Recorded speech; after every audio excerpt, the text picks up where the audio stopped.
ഇന്നത്തെ ടോപ്പിക് എന്ന് പറയുന്നത് വളരെ മഹത്വപൂർണ്ണമായ ഒരു ടോപ്പിക്കാണ്. ഞാൻ തന്നെത്താൻ നോക്കുമ്പോൾ എനിക്ക് കാണാൻ സാധിക്കുന്നു, ഞാൻ കുറച്ച് നാളുകളായിട്ട് ഞാൻ ഈ വിഷയത്തെക്കുറിച്ച് പഠിച്ചുകൊണ്ടിരിക്കുകയാണ്. ഇതൊരു കാരണമാണ്, അല്ലെങ്കിൽ ഒരു വഴിയാണ് നിങ്ങൾക്ക് നിങ്ങളുടെ അവകാശങ്ങൾ ജീവിതത്തിൽ പ്രാപിക്കാൻ സാധിക്കുന്നതിനുള്ളത്. എനിക്ക് വിശ്വാസമുണ്ട്, ഇത് കേൾക്കുന്നതിലൂടെ നിങ്ങളെല്ലാവരും ആ സ്വാതന്ത്ര്യത്തെ പ്രാപിക്കാൻ സാധിക്കും. യേശു നിങ്ങൾക്ക് തരാൻ വന്ന സ്വാതന്ത്ര്യം. അതുകൊണ്ട് ഈ വിഷയം നമ്മൾ സംസാരിക്കാൻ പോകുന്നത് അതിതാണ്, ബി അൺടച്ചബിൾ. നമുക്ക് നമ്മുടെ ജീവിതത്തിലും ചുറ്റുമുള്ളവരിലും നമുക്ക് കാണാൻ സാധിക്കും, അവർ രോഗികളാവാറുണ്ട്. പിതാവായ ദൈവം അവരെ സൗഖ്യമാക്കാറുണ്ട്. എന്തുകൊണ്ടെന്നാൽ പിതാവ് അവരെ വളരെയധികം സ്നേഹിക്കുന്നു. പക്ഷെ നിങ്ങൾ അങ്ങനെ ഒരു സ്ഥാനത്തേക്ക്, ഒരു രോഗവും നിങ്ങളെ തൊടാത്ത ഒരു സ്ഥാനത്തേക്ക് വരാൻ ആഗ്രഹിക്കുന്നുവെങ്കിൽ, ഞാൻ 3 കാര്യങ്ങൾ, പ്രത്യേകകരമായ ഒരു കാര്യം നിങ്ങളുടെ മുമ്പിൽ വെക്കാൻ ആഗ്രഹിക്കുന്നു. നിങ്ങൾ ആ 3 കാര്യങ്ങൾ കേട്ട് അത് ചെയ്യുകയാണെങ്കിൽ, നിങ്ങൾ പരിശുദ്ധാത്മാവിന്റെ കൈകളിൽ സമർപ്പിക്കുകയാണെങ്കിൽ, പിന്നെ നിങ്ങൾക്ക് ഒരു രോഗവും നിങ്ങളെ തൊടുകയില്ല. രോഗങ്ങൾ മാത്രമല്ല, ഒരു പ്രശ്നവും നിങ്ങളെ തൊടുകയില്ല. ഇന്ന് നിങ്ങൾ ഈ 3 കാര്യങ്ങൾ ശ്രദ്ധയോടെ കേട്ടത് നിങ്ങൾ നിങ്ങളുടെ ജീവിതത്തിൽ കൊണ്ടുവരികയാണെങ്കിൽ, ഇതിനെ ഞാൻ 3 കാര്യങ്ങൾ പഠിക്കാൻ വേണ്ടി എളുപ്പമായി ഞാൻ അതിനെ CTS എന്നാണ് പറയുന്നത്. C എന്നാൽ കാസ്റ്റ്, കൊടുക്കുക അല്ലെങ്കിൽ ഇടുക. T എന്നാൽ തോട്ട്, ചിന്തകൾ. S എന്നാൽ സ്പീക്ക്, പ്രഖ്യാപിക്കുക. നിങ്ങൾ ഈ 3 കാര്യങ്ങൾ പഠിക്കുമ്പോൾ നിങ്ങൾക്ക് കാണാൻ സാധിക്കും, പത്രോസ് വെള്ളത്തിന്റെ മുകളിൽ നടന്ന പോലെ ഓരോ ദിവസവും നിങ്ങളുടെ ജീവിതത്തിൽ നിങ്ങളെ തന്നെ അതുപോലെ നിങ്ങൾക്ക് കാണാൻ സാധിക്കും. പലപ്പോഴും എന്താണ് സംഭവിക്കുന്നത്, രോഗം നമ്മുടെ ജീവിതത്തിലേക്ക് വരുമ്പോൾ, അതിന്റെ ലക്ഷണങ്ങൾ നമ്മുടെ ശരീരം കാണിക്കുമ്പോൾ നമ്മൾ അതിനെ അംഗീകരിക്കാൻ തുടങ്ങും. എന്നാലും പിതാവ് നമ്മളെ ആ രോഗത്തിൽ നിന്ന് പുറത്തു കൊണ്ടുവരും. അതേപോലെ തന്നെ നമ്മൾ ബൈബിളിൽ വായിക്കുന്നത് പോലെ, പത്രോസ് വള്ളത്തിലായിരുന്നപ്പോൾ യേശു വെള്ളത്തിന് മുകളിൽ നടക്കുന്ന കണ്ടപ്പോൾ പത്രോസ് പറഞ്ഞു, എനിക്കും വെള്ളത്തിന് മുകളിൽ നടക്കണമെന്ന്. അവൻ നടക്കാൻ തുടങ്ങിയപ്പോൾ, അവൻ ചുറ്റും നോക്കി കാറ്റും കോളും കണ്ടപ്പോൾ അവൻ മുങ്ങാൻ തുടങ്ങി. യേശുവിനോട് പറഞ്ഞു അവനെ സഹായിക്കണമെന്ന്. യേശു അവനെ രക്ഷിക്കുവാനിടയായി. അതുകൊണ്ട് നമ്മൾ ചിലപ്പോൾ ചിന്തിക്കും, നമ്മുടെ ജീവിതത്തിൽ രോഗം വരുമ്പോൾ എന്താണ് ഇങ്ങനെ സംഭവിച്ചത് എന്ന്. നമ്മുടെ പിതാവ് എന്നാലും നമ്മളെ ആ രോഗത്തിൽ നിന്ന് പുറത്തു കൊണ്ടുവരാറുണ്ട്. പക്ഷെ ഇന്ന് നിങ്ങൾ അങ്ങനെ ഒരു സ്ഥലത്തേക്ക് എത്താൻ ആഗ്രഹിക്കുകയാണ്, ഒരു രോഗവും നിങ്ങളെ തൊടാത്തത്, അല്ലെങ്കിൽ ഒരു ചിന്തകളും നിങ്ങളെ ഭരിക്കാത്തതായിട്ടുള്ള സ്ഥലം. നിങ്ങൾക്ക് പഠിക്കേണ്ടത് ആവശ്യമാണ്. ഞാൻ പറഞ്ഞ കാര്യം CTS എന്ന്. നിങ്ങൾ നിങ്ങളുടെ ജീവിതത്തിന്റെ ചെറിയ ചെറിയ കാര്യങ്ങളിൽ പോലും ഇത് നിങ്ങൾ അഭ്യസിക്കുമ്പോൾ വലിയ കാര്യങ്ങളിൽ നിങ്ങൾക്ക് അതിന്റെ ഫലം ലഭിക്കുന്ന കാണാൻ സാധിക്കും. ഇതൊരു രീതിയാണ് നിങ്ങൾ അൺടച്ചബിൾ ആയിരിക്കുന്നതിനുള്ളത്. എൻ്റെ ജീവിതത്തിൽ 4 വർഷത്തോളം ഞാൻ രോഗിയായിരുന്നു. 2009 മുതൽ ഈ നിമിഷം വരെ ഒരു രോഗവും എന്നെ തൊട്ടിട്ടില്ല. ഇതിനു മുമ്പ് ഞാൻ രോഗിയായിരുന്നപ്പോൾ പിതാവാണ് എന്നെ സൗഖ്യമാക്കിയത്. പിന്നെ പിതാവ് എന്നെ ഈ കാര്യം പഠിപ്പിച്ചു, എങ്ങനെ ഈ കാര്യങ്ങൾ ഇതെന്നെ തൊടാതിരിക്കാൻ സാധിക്കുമെന്ന്. അതിതാണ് CTS ഞാൻ ഇന്ന് നിങ്ങളുടെ മുമ്പിൽ നിങ്ങളോട് ഷെയർ ചെയ്യാൻ ആഗ്രഹിക്കുന്നത്. നിങ്ങൾക്ക് കാണാൻ സാധിക്കും, നിങ്ങളുടെ ജീവിതത്തിന്റെ എല്ലാ മേഖലകളിലും നിങ്ങൾ വിശ്രമിക്കാൻ പഠിക്കും, ഒരു പുത്രനെ പോലെ. ഇന്നത്തെ മെസ്സേജ് തുടങ്ങാൻ ഞാൻ ആഗ്രഹിക്കുകയാണ്. ഈ സത്യത്തിലൂടെ ഞാൻ ആഗ്രഹിക്കുന്നു നിങ്ങളുടെ ജീവിതത്തിന്റെ ആഴങ്ങളിലേക്ക് അത് ഇറങ്ങണമെന്ന്. നിങ്ങൾ വിജയാളി ആയതിന്റെ കാരണം ഇതാണ്, നിങ്ങൾ അനാഥരല്ല, നിങ്ങൾക്കൊരു സ്വർഗീയ പിതാവുണ്ട് എന്നുള്ളതാണ്. അതിന്റെ തുടങ്ങുന്നതിന് നമ്മൾക്ക് ആദ്യം വായിക്കാം സങ്കീർത്തനം 23, അതിന്റെ 1-ാം വാക്യം. നിങ്ങൾ ക്രിസ്തുവിൽ വരുന്നതിന് മുമ്പ് നിങ്ങൾക്കൊരു തിരിച്ചറിവുണ്ടായിരുന്നു, നഷ്ടപ്പെട്ടു പോയൊരു പുത്രന്റെ. പിന്നെ പിതാവ് വെയിറ്റ് ചെയ്യുകയാണ്, എപ്പോൾ ആ നഷ്ടപ്പെട്ടു പോയ പുത്രൻ തിരിച്ച് ഭവനത്തിലേക്ക് അവൻ്റെ അടുത്തേക്ക് വരുമെന്ന്. എന്ന് നിങ്ങൾ ആ നഷ്ടപ്പെട്ടു പോയ പുത്രൻ തിരിച്ച് പിതാവിന്റെ ഭവനത്തിലേക്ക് വന്നോ, പിതാവിന്റെ ഭവനത്തിലാണ് വന്നത്. പിതാവ് ദൈവം യേശു ക്രിസ്തുവിലൂടെ നിങ്ങളെ ഒരു പുത്രനാക്കി. എങ്ങനെ ഒരു സിംഹം ഒരു സിംഹത്തെ ജനിപ്പിക്കുന്നോ, ഒരു പൂച്ചക്കുഞ്ഞിനെ ജനിപ്പിക്കുന്നോ, അതേ രീതിയിൽ യേശു ക്രിസ്തു ദൈവത്തിന്റെ പുത്രൻ, അവനിലൂടെ ജനിച്ചതെല്ലാം ദൈവത്തിന്റെ പുത്രന്മാരാണ് ഉത്ഭവിച്ചത്. അതുകൊണ്ട് ഞാനും പിതാവും യേശുവും ഒരേ ജാതിയാണ്, സ്വർഗീയ ജാതി. അതുകൊണ്ട് പിതാവ് നിങ്ങളെ നോക്കുമ്പോൾ ഒരു മനുഷ്യനെ അല്ല കാണുന്നത്, അവൻ വേറൊരു പുത്രനെയാണ് കാണുന്നത്. നമ്മൾ തിരിച്ച് നമ്മുടെ പിതാവിന്റെ ഭവനത്തിലേക്ക് വന്നപ്പോൾ അവനുമായി ഒരു ബന്ധത്തിൽ നമ്മൾ ആയിരിക്കുകയാണ് ഇപ്പോൾ. ഞാൻ ബന്ധത്തെക്കുറിച്ച് പറയുമ്പോൾ നമുക്ക് ചിലപ്പോൾ തോന്നും നമ്മൾ ബന്ധത്തിലാണ് എന്ന്. പക്ഷേ അത് ഒരു സൈഡിൽ നിന്നുള്ള ബന്ധമായിരിക്കും. നമ്മളിൽ എത്ര പേർക്കറിയാം, നമ്മുടെ ജീവിതത്തിൽ ഒരു ബന്ധത്തിൽ നമ്മൾ ഒരു സൈഡിൽ നിന്ന് ഒരു ബന്ധമാണ് എങ്കിൽ നമ്മുടെ ജീവിതത്തിൽ നമുക്ക് കാണാൻ സാധിക്കും നമ്മളാണ് എല്ലാം ചെയ്യുന്നതെന്ന്. ഒരു സമയം വരും, നമുക്ക് നിരാശ വരുന്ന ഒരു സാഹചര്യം വരും. എപ്പോഴാണ് ആ ബന്ധം നല്ല ബന്ധം എന്ന് പറയുന്നത്? 2 പേര് പരസ്പരം അങ്ങോട്ടും ഇങ്ങോട്ടും അവരെ സഹായിക്കുമ്പോഴാണ്. ഇതാണ് 2 പേരുടെ ഇടയിലുള്ളൊരു നല്ല ബന്ധത്തെ കാണിക്കുന്നത്. അതേപോലെ ചിലപ്പോൾ നിങ്ങൾക്ക് തോന്നും, നമുക്ക് ദൈവവുമായിട്ട് ബന്ധമുണ്ട്, പിതാവുമായിട്ട്. പക്ഷെ പല കാര്യങ്ങളും നമ്മൾ എങ്ങനെയായിരിക്കും, വിപരീതമായിട്ടുള്ള കാര്യങ്ങൾ, ദൈവവുമായി എതിരെ കൊണ്ടുപോകുന്ന കാര്യങ്ങളായിരിക്കും നമ്മൾ ചെയ്യുന്നത്. ആ സമയത്ത് ആ ബന്ധത്തിൽ അല്ലെങ്കിൽ ഒരു ഉലർച്ച വരികയാണ്. നമുക്ക് തോന്നും ദൈവത്തിന്റെ നല്ല കാര്യങ്ങൾ എന്തുകൊണ്ട് എൻ്റെ ജീവിതത്തിൽ നടക്കുന്നില്ല. ചിലപ്പോൾ പിന്നെ ഒരു പേരിന് മാത്രമുള്ള ഒരു ബന്ധമാകും. എന്തുകൊണ്ടെന്നാൽ എല്ലാ കാര്യങ്ങളും നമ്മൾ നമ്മുടേതായ രീതിയിലാണ് ചെയ്യുന്നത്. നിങ്ങൾ സത്യമായ ബന്ധത്തിലാണ് എങ്കിൽ പരസ്പരം ആ രണ്ടുപേരുടെയും കാര്യങ്ങൾ കേട്ട് അതിനനുസരിച്ച് മുന്നോട്ട് പോകും. ഇതാണ് ഒരു ബന്ധത്തെ കാണിക്കുന്ന. മറ്റേ ആളോട് നിങ്ങൾ നിങ്ങളുടെ കാര്യങ്ങൾ പറയാം, മറ്റേ ആൾ അത് കേട്ട് അത് മനസ്സിലാക്കി നിങ്ങളോട് പിന്നെ കാര്യങ്ങൾ പറയുകയാണ്, നിങ്ങൾ പിന്നെ അത് കേൾക്കുകയാണ്. ഇതാണ് ഒരു നല്ല ബന്ധത്തെ കാണിക്കുന്നത്. ആ ബന്ധം പിന്നെ 3 പേരെയല്ല കാണിക്കുന്നത്, അത് 2 പേരുടെ ഇടയിലുള്ള ഒരു നല്ല ബന്ധമാണ്. ഒരു നല്ല ബന്ധം എന്ന് പറയുന്നത് മറ്റൊരാൾക്ക് വേണ്ടി സമർപ്പിക്കപ്പെട്ടിരിക്കുന്ന ഒരു ബന്ധമാണ്. ഇതാണ് ഒരു ആരോഗ്യമുള്ള ഒരു ബന്ധത്തെ കാണിക്കുന്നത്. ഈ സങ്കീർത്തനം എന്ന് പറയുന്നത് ഏറ്റവും ആദ്യം എൻ്റെ അടുത്ത് വന്നത് ഈ വചനത്തിലൂടെ ഞാൻ എൻ്റെ ജീവിതത്തിൽ ആ വിശ്രമം, എനിക്ക് പിതാവിൻ്റെ വിശ്രമം ലഭിക്കുവാനിടയായി. അതുകൊണ്ട് ഞാനിത് നിങ്ങളോട് ഷെയർ ചെയ്യാൻ ആഗ്രഹിക്കുകയാണ്. ഞാൻ സ്വർഗരാജ്യത്തിൽ വന്നപ്പോൾ എനിക്ക് ഓർമ്മയുണ്ട്, ഞാനൊരു സ്വപ്നം കണ്ടു. ഞാൻ തന്നെത്താൻ സ്വർഗത്തിലായിരിക്കുന്നതായിട്ടാണ് കണ്ടത്. അവിടെ വലിയൊരു മലയുണ്ടായിരുന്നു. ആ മലയുടെ ഏറ്റവും മുകളിൽ ഞാൻ നിൽക്കുകയായിരുന്നു. ഞാൻ അവിടെ പച്ചയായിട്ടുള്ള പുല്ലുകൾ കണ്ടു. അവിടെ ഞാൻ സ്വർഗത്തിൽ മേഘങ്ങൾ എഴുതിയിരിക്കുന്ന ഞാൻ കണ്ടു, വീണ്ടും ജന്നത്തിന്റെ ആശംസകളെന്ന്. പിന്നെ ഞാൻ സ്വർഗദൂതർ പാട്ട് പാടുന്നതായിട്ട് ഞാൻ കണ്ടു. യഹോവ എൻ്റെ ഇടയനാകുന്നു, എനിക്ക് മുട്ടുണ്ടാകയില്ല. പിന്നെ ഞാൻ അവിടെ കണ്ടു വീണ്ടും ജന്നത്തിന്റെ ആശംസകളെന്ന്. പിതാവ് എന്നെ ഈ കാര്യം പഠിപ്പിക്കുകയായിരുന്നു. വീണ്ടും ജന്നം ത്തിന്റെ ഏറ്റവും നല്ല കാര്യം എന്ന് പറയുന്നത്, ഇപ്പോൾ ആ വീണ്ടും ജന്മത്തിലൂടെ എനിക്ക് ഒരു പിതാവിനെ ലഭിച്ചിരിക്കുകയാണ്. ഇപ്പോൾ എൻ്റെ ജീവിതത്തിൽ എല്ലാ കാര്യങ്ങളും നേരെയാകും. ഞാൻ പഠിക്കാൻ തുടങ്ങുമ്പോൾ എൻ്റെ പിതാവിൻ്റെ ശബ്ദം കേൾക്കാനും അവനുമായി ബന്ധത്തിലായിരിക്കാനും. ഇത് 2 സൈഡിൽ നിന്നുള്ളതല്ല. പിതാവ് എന്നോട് സംസാരിക്കുമ്പോൾ ഞാൻ നഷ്ടപ്പെട്ടു പോയ പുത്രനെ പോലെ എൻ്റെ വഴി നടക്കുന്നതല്ല. അതുകൊണ്ട് ഞാൻ പിതാവുമായി ആ ബന്ധത്തിലായിരിക്കുമ്പോൾ ഞാൻ ആ സമർപ്പണത്തെയാണ് അവിടെ കാണിക്കുന്നത്. എല്ലാ കാര്യങ്ങളും എൻ്റെ ജീവിതത്തിൽ നേരായ വഴിയിലപ്പോൾ വരാൻ തുടങ്ങും. അതുകൊണ്ട് ഞാൻ ഈ കാര്യം നിങ്ങളിലേക്ക് എത്തിക്കാൻ ആഗ്രഹിക്കുകയാണ്. ചിലപ്പോൾ നമുക്ക് തോന്നും നമ്മൾ ദൈവവുമായി ബന്ധത്തിലാണ് എന്ന്, എന്നാലും നമ്മൾ ആ ബന്ധത്തിൽ ശരിയായ രീതിയിലല്ല. അതുകൊണ്ട് നമ്മൾ നമ്മുടെ ജീവിതത്തിൽ ചിലപ്പോൾ ചിന്തിക്കും, എന്തുകൊണ്ട് ശരിയായ രീതിയിൽ നടക്കുന്നില്ല എന്ന്. എന്തുകൊണ്ടെന്നാൽ നിങ്ങൾ ആ ബന്ധം മുന്നോട്ട് കൊണ്ടുപോകാൻ 2 പേരുടെ ആവശ്യമുണ്ട്. നിങ്ങൾ ദൈവത്തിലൂടെ കേൾക്കാൻ നിങ്ങൾക്ക് സാധിക്കും. വീണ്ടും നിങ്ങൾ ആ നഷ്ടപ്പെട്ടു പോയ പുത്രനെ പോലെ നിങ്ങളുടെ വഴിയിൽ നിങ്ങൾക്ക് പോകാൻ സാധിക്കും. അതുകൊണ്ട് ഇന്ന് തുടങ്ങുന്നത് നമ്മൾ സങ്കീർത്തനം 23 തുടങ്ങാം. നിങ്ങൾക്ക് നോക്കാൻ സാധിക്കും. ഇവിടെ ചെറിയ വചനങ്ങൾ ഞാൻ ഹൈലൈറ്റ് ചെയ്തിട്ടുണ്ട്. ഇന്ന് നിങ്ങളെ ഓൺലൈനിൽ കേൾക്കുന്നവർ ഒരു PDF ഫയൽ ഉണ്ട് നിങ്ങൾക്ക് ലഭിക്കുന്നത് ലിങ്കിൽ. ഇന്നത്തെ വചനം നമ്മൾ വായിക്കാൻ പോകുന്നത് നിങ്ങൾക്ക് ഡൗൺലോഡ് ചെയ്യാൻ സാധിക്കും. ഇവിടെ നമുക്ക് കാണാൻ സാധിക്കും ചില സ്ഥലങ്ങളിൽ ഞാൻ ഗ്രീനിലും വചനത്തെ ചുമപ്പിലും ഞാൻ ചെയ്തിട്ടുണ്ട് ഹൈലൈറ്റ്. അത് ഇതിനാണ് ചെയ്തിരിക്കുന്നത്. നിങ്ങൾക്ക് കാണാൻ സാധിക്കും നിങ്ങൾക്കൊരു ബന്ധത്തിലാണ് എന്നുള്ളത്. യഹോവയുടെ ഇടയനാവുന്നു. ഏത് നിമിഷം നിങ്ങളുടെ വീണ്ടും ജന്മം നടന്നോ, പിതാവ് സ്വർഗവും ഭൂമിയും സൃഷ്ടിച്ചവൻ യേശുവിൻ്റെ പിതാവ് ഇപ്പോൾ നിങ്ങളുടെ പിതാവായിരിക്കുകയാണ്. അതുകൊണ്ട് യേശു അനേകം സഹോദരന്മാരുടെ ആദിജാതനായി.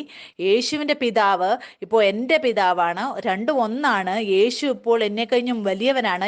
അതുകൊണ്ടാണ് അവൻ എല്ലാവരിലും ആദിജാതനായത്. എല്ലാം യേശു ക്രിസ്തുവിലാണ്, യേശുവിന് വേണ്ടിയാണ്, യേശു ക്രിസ്തുവിലൂടെയാണ്. ഇവിടെ എഴുതിയിരിക്കുകയാണ്, യഹോവ എൻ്റെ ഇടയനാവുന്നു, എനിക്ക് മുട്ടുണ്ടാകുകയില്ല. എൻ്റെ ജീവിതത്തിന് വേണ്ടി ഉള്ളതെല്ലാം, എല്ലാ കാര്യങ്ങളും യേശു ക്രിസ്തുവിൽ പൂർത്തിയാകുന്നത്. മുന്നോട്ട് എഴുതിയിരിക്കുകയാണ്, അവൻ എന്നെ പച്ചയായ പുൽപ്പറങ്ങളിൽ നിന്ന് കിടത്തുന്നു, സ്വസ്ഥതയുള്ള വെള്ളത്തിൻ്റെ അരികത്തേക്ക് എന്നെ നടത്തുന്നു. എൻ്റെ പ്രാണനെ അവൻ തണുപ്പിക്കുന്നു. തിരുനാമ നിമിത്തം എന്നെ നീതിപാതകൾ നടത്തുന്നു. അതിൻ്റെ വടിയും കോലും എന്നെ ആശ്വസിപ്പിക്കുന്നു. എൻ്റെ ശത്രുക്കൾക്ക് അങ്കിനി എനിക്ക് വിരുന്നൊരുക്കുന്നു. എൻ്റെ തലയെ എണ്ണ കൊണ്ട് അഭിഷേകം ചെയ്യുന്നു. നന്മയും കരുണയും എൻ്റെ ആയുഷ്കാലമൊക്കെ എന്നെ പിന്തുടരും. ഇതെല്ലാം പിതാവായ ദൈവം നിങ്ങൾക്ക് വേണ്ടി ചെയ്യുകയാണ്. ഇനി നമുക്ക് ചുമന്ന ഭാഗവും നമുക്ക് വായിക്കാം. അവൻ എന്നെ പച്ചയായ പുൽപ്പുറങ്ങളിൽ കിടത്തുന്നു. പച്ചയായ പുൽപ്പുറങ്ങൾ അത് വളരെ സോഫ്റ്റ് ആയിട്ടുള്ളതാണ്.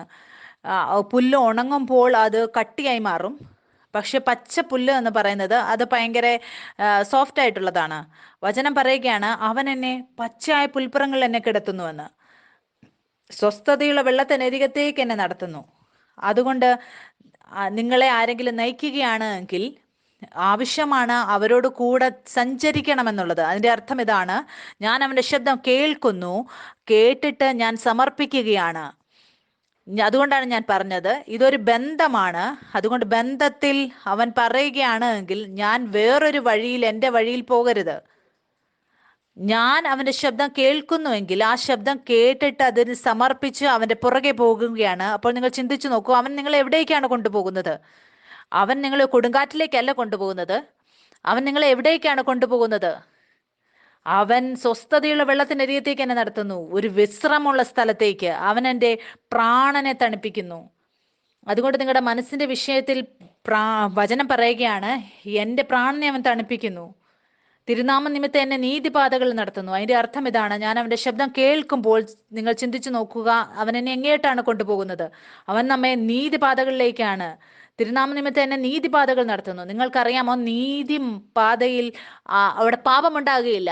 നീതിയുടെ അർത്ഥം ഇതാണ്, പാപമില്ലാത്തത്. നീതിയുടെ അർത്ഥം ഇതാണ്, ഞാൻ ശരിയാണ് ദൈവത്തിന്റെ മുമ്പിൽ.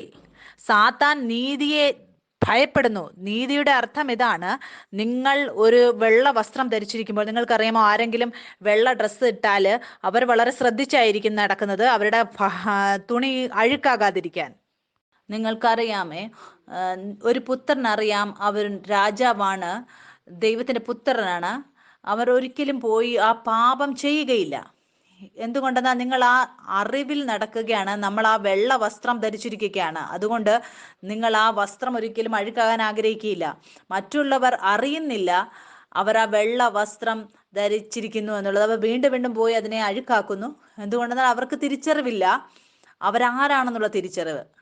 പക്ഷെ ഞാനും നിങ്ങളും അറിയുന്നു, അവൻ നീതിപാതയിൽ തിരുനാമ നിമിത്തം നമ്മളെ നടത്തുകയാണ്. മുന്നോട്ട് എഴുതിയിരിക്കുകയാണ്, കൂരിൽ താഴ്വരയിൽ കൂടി നടന്നാലും.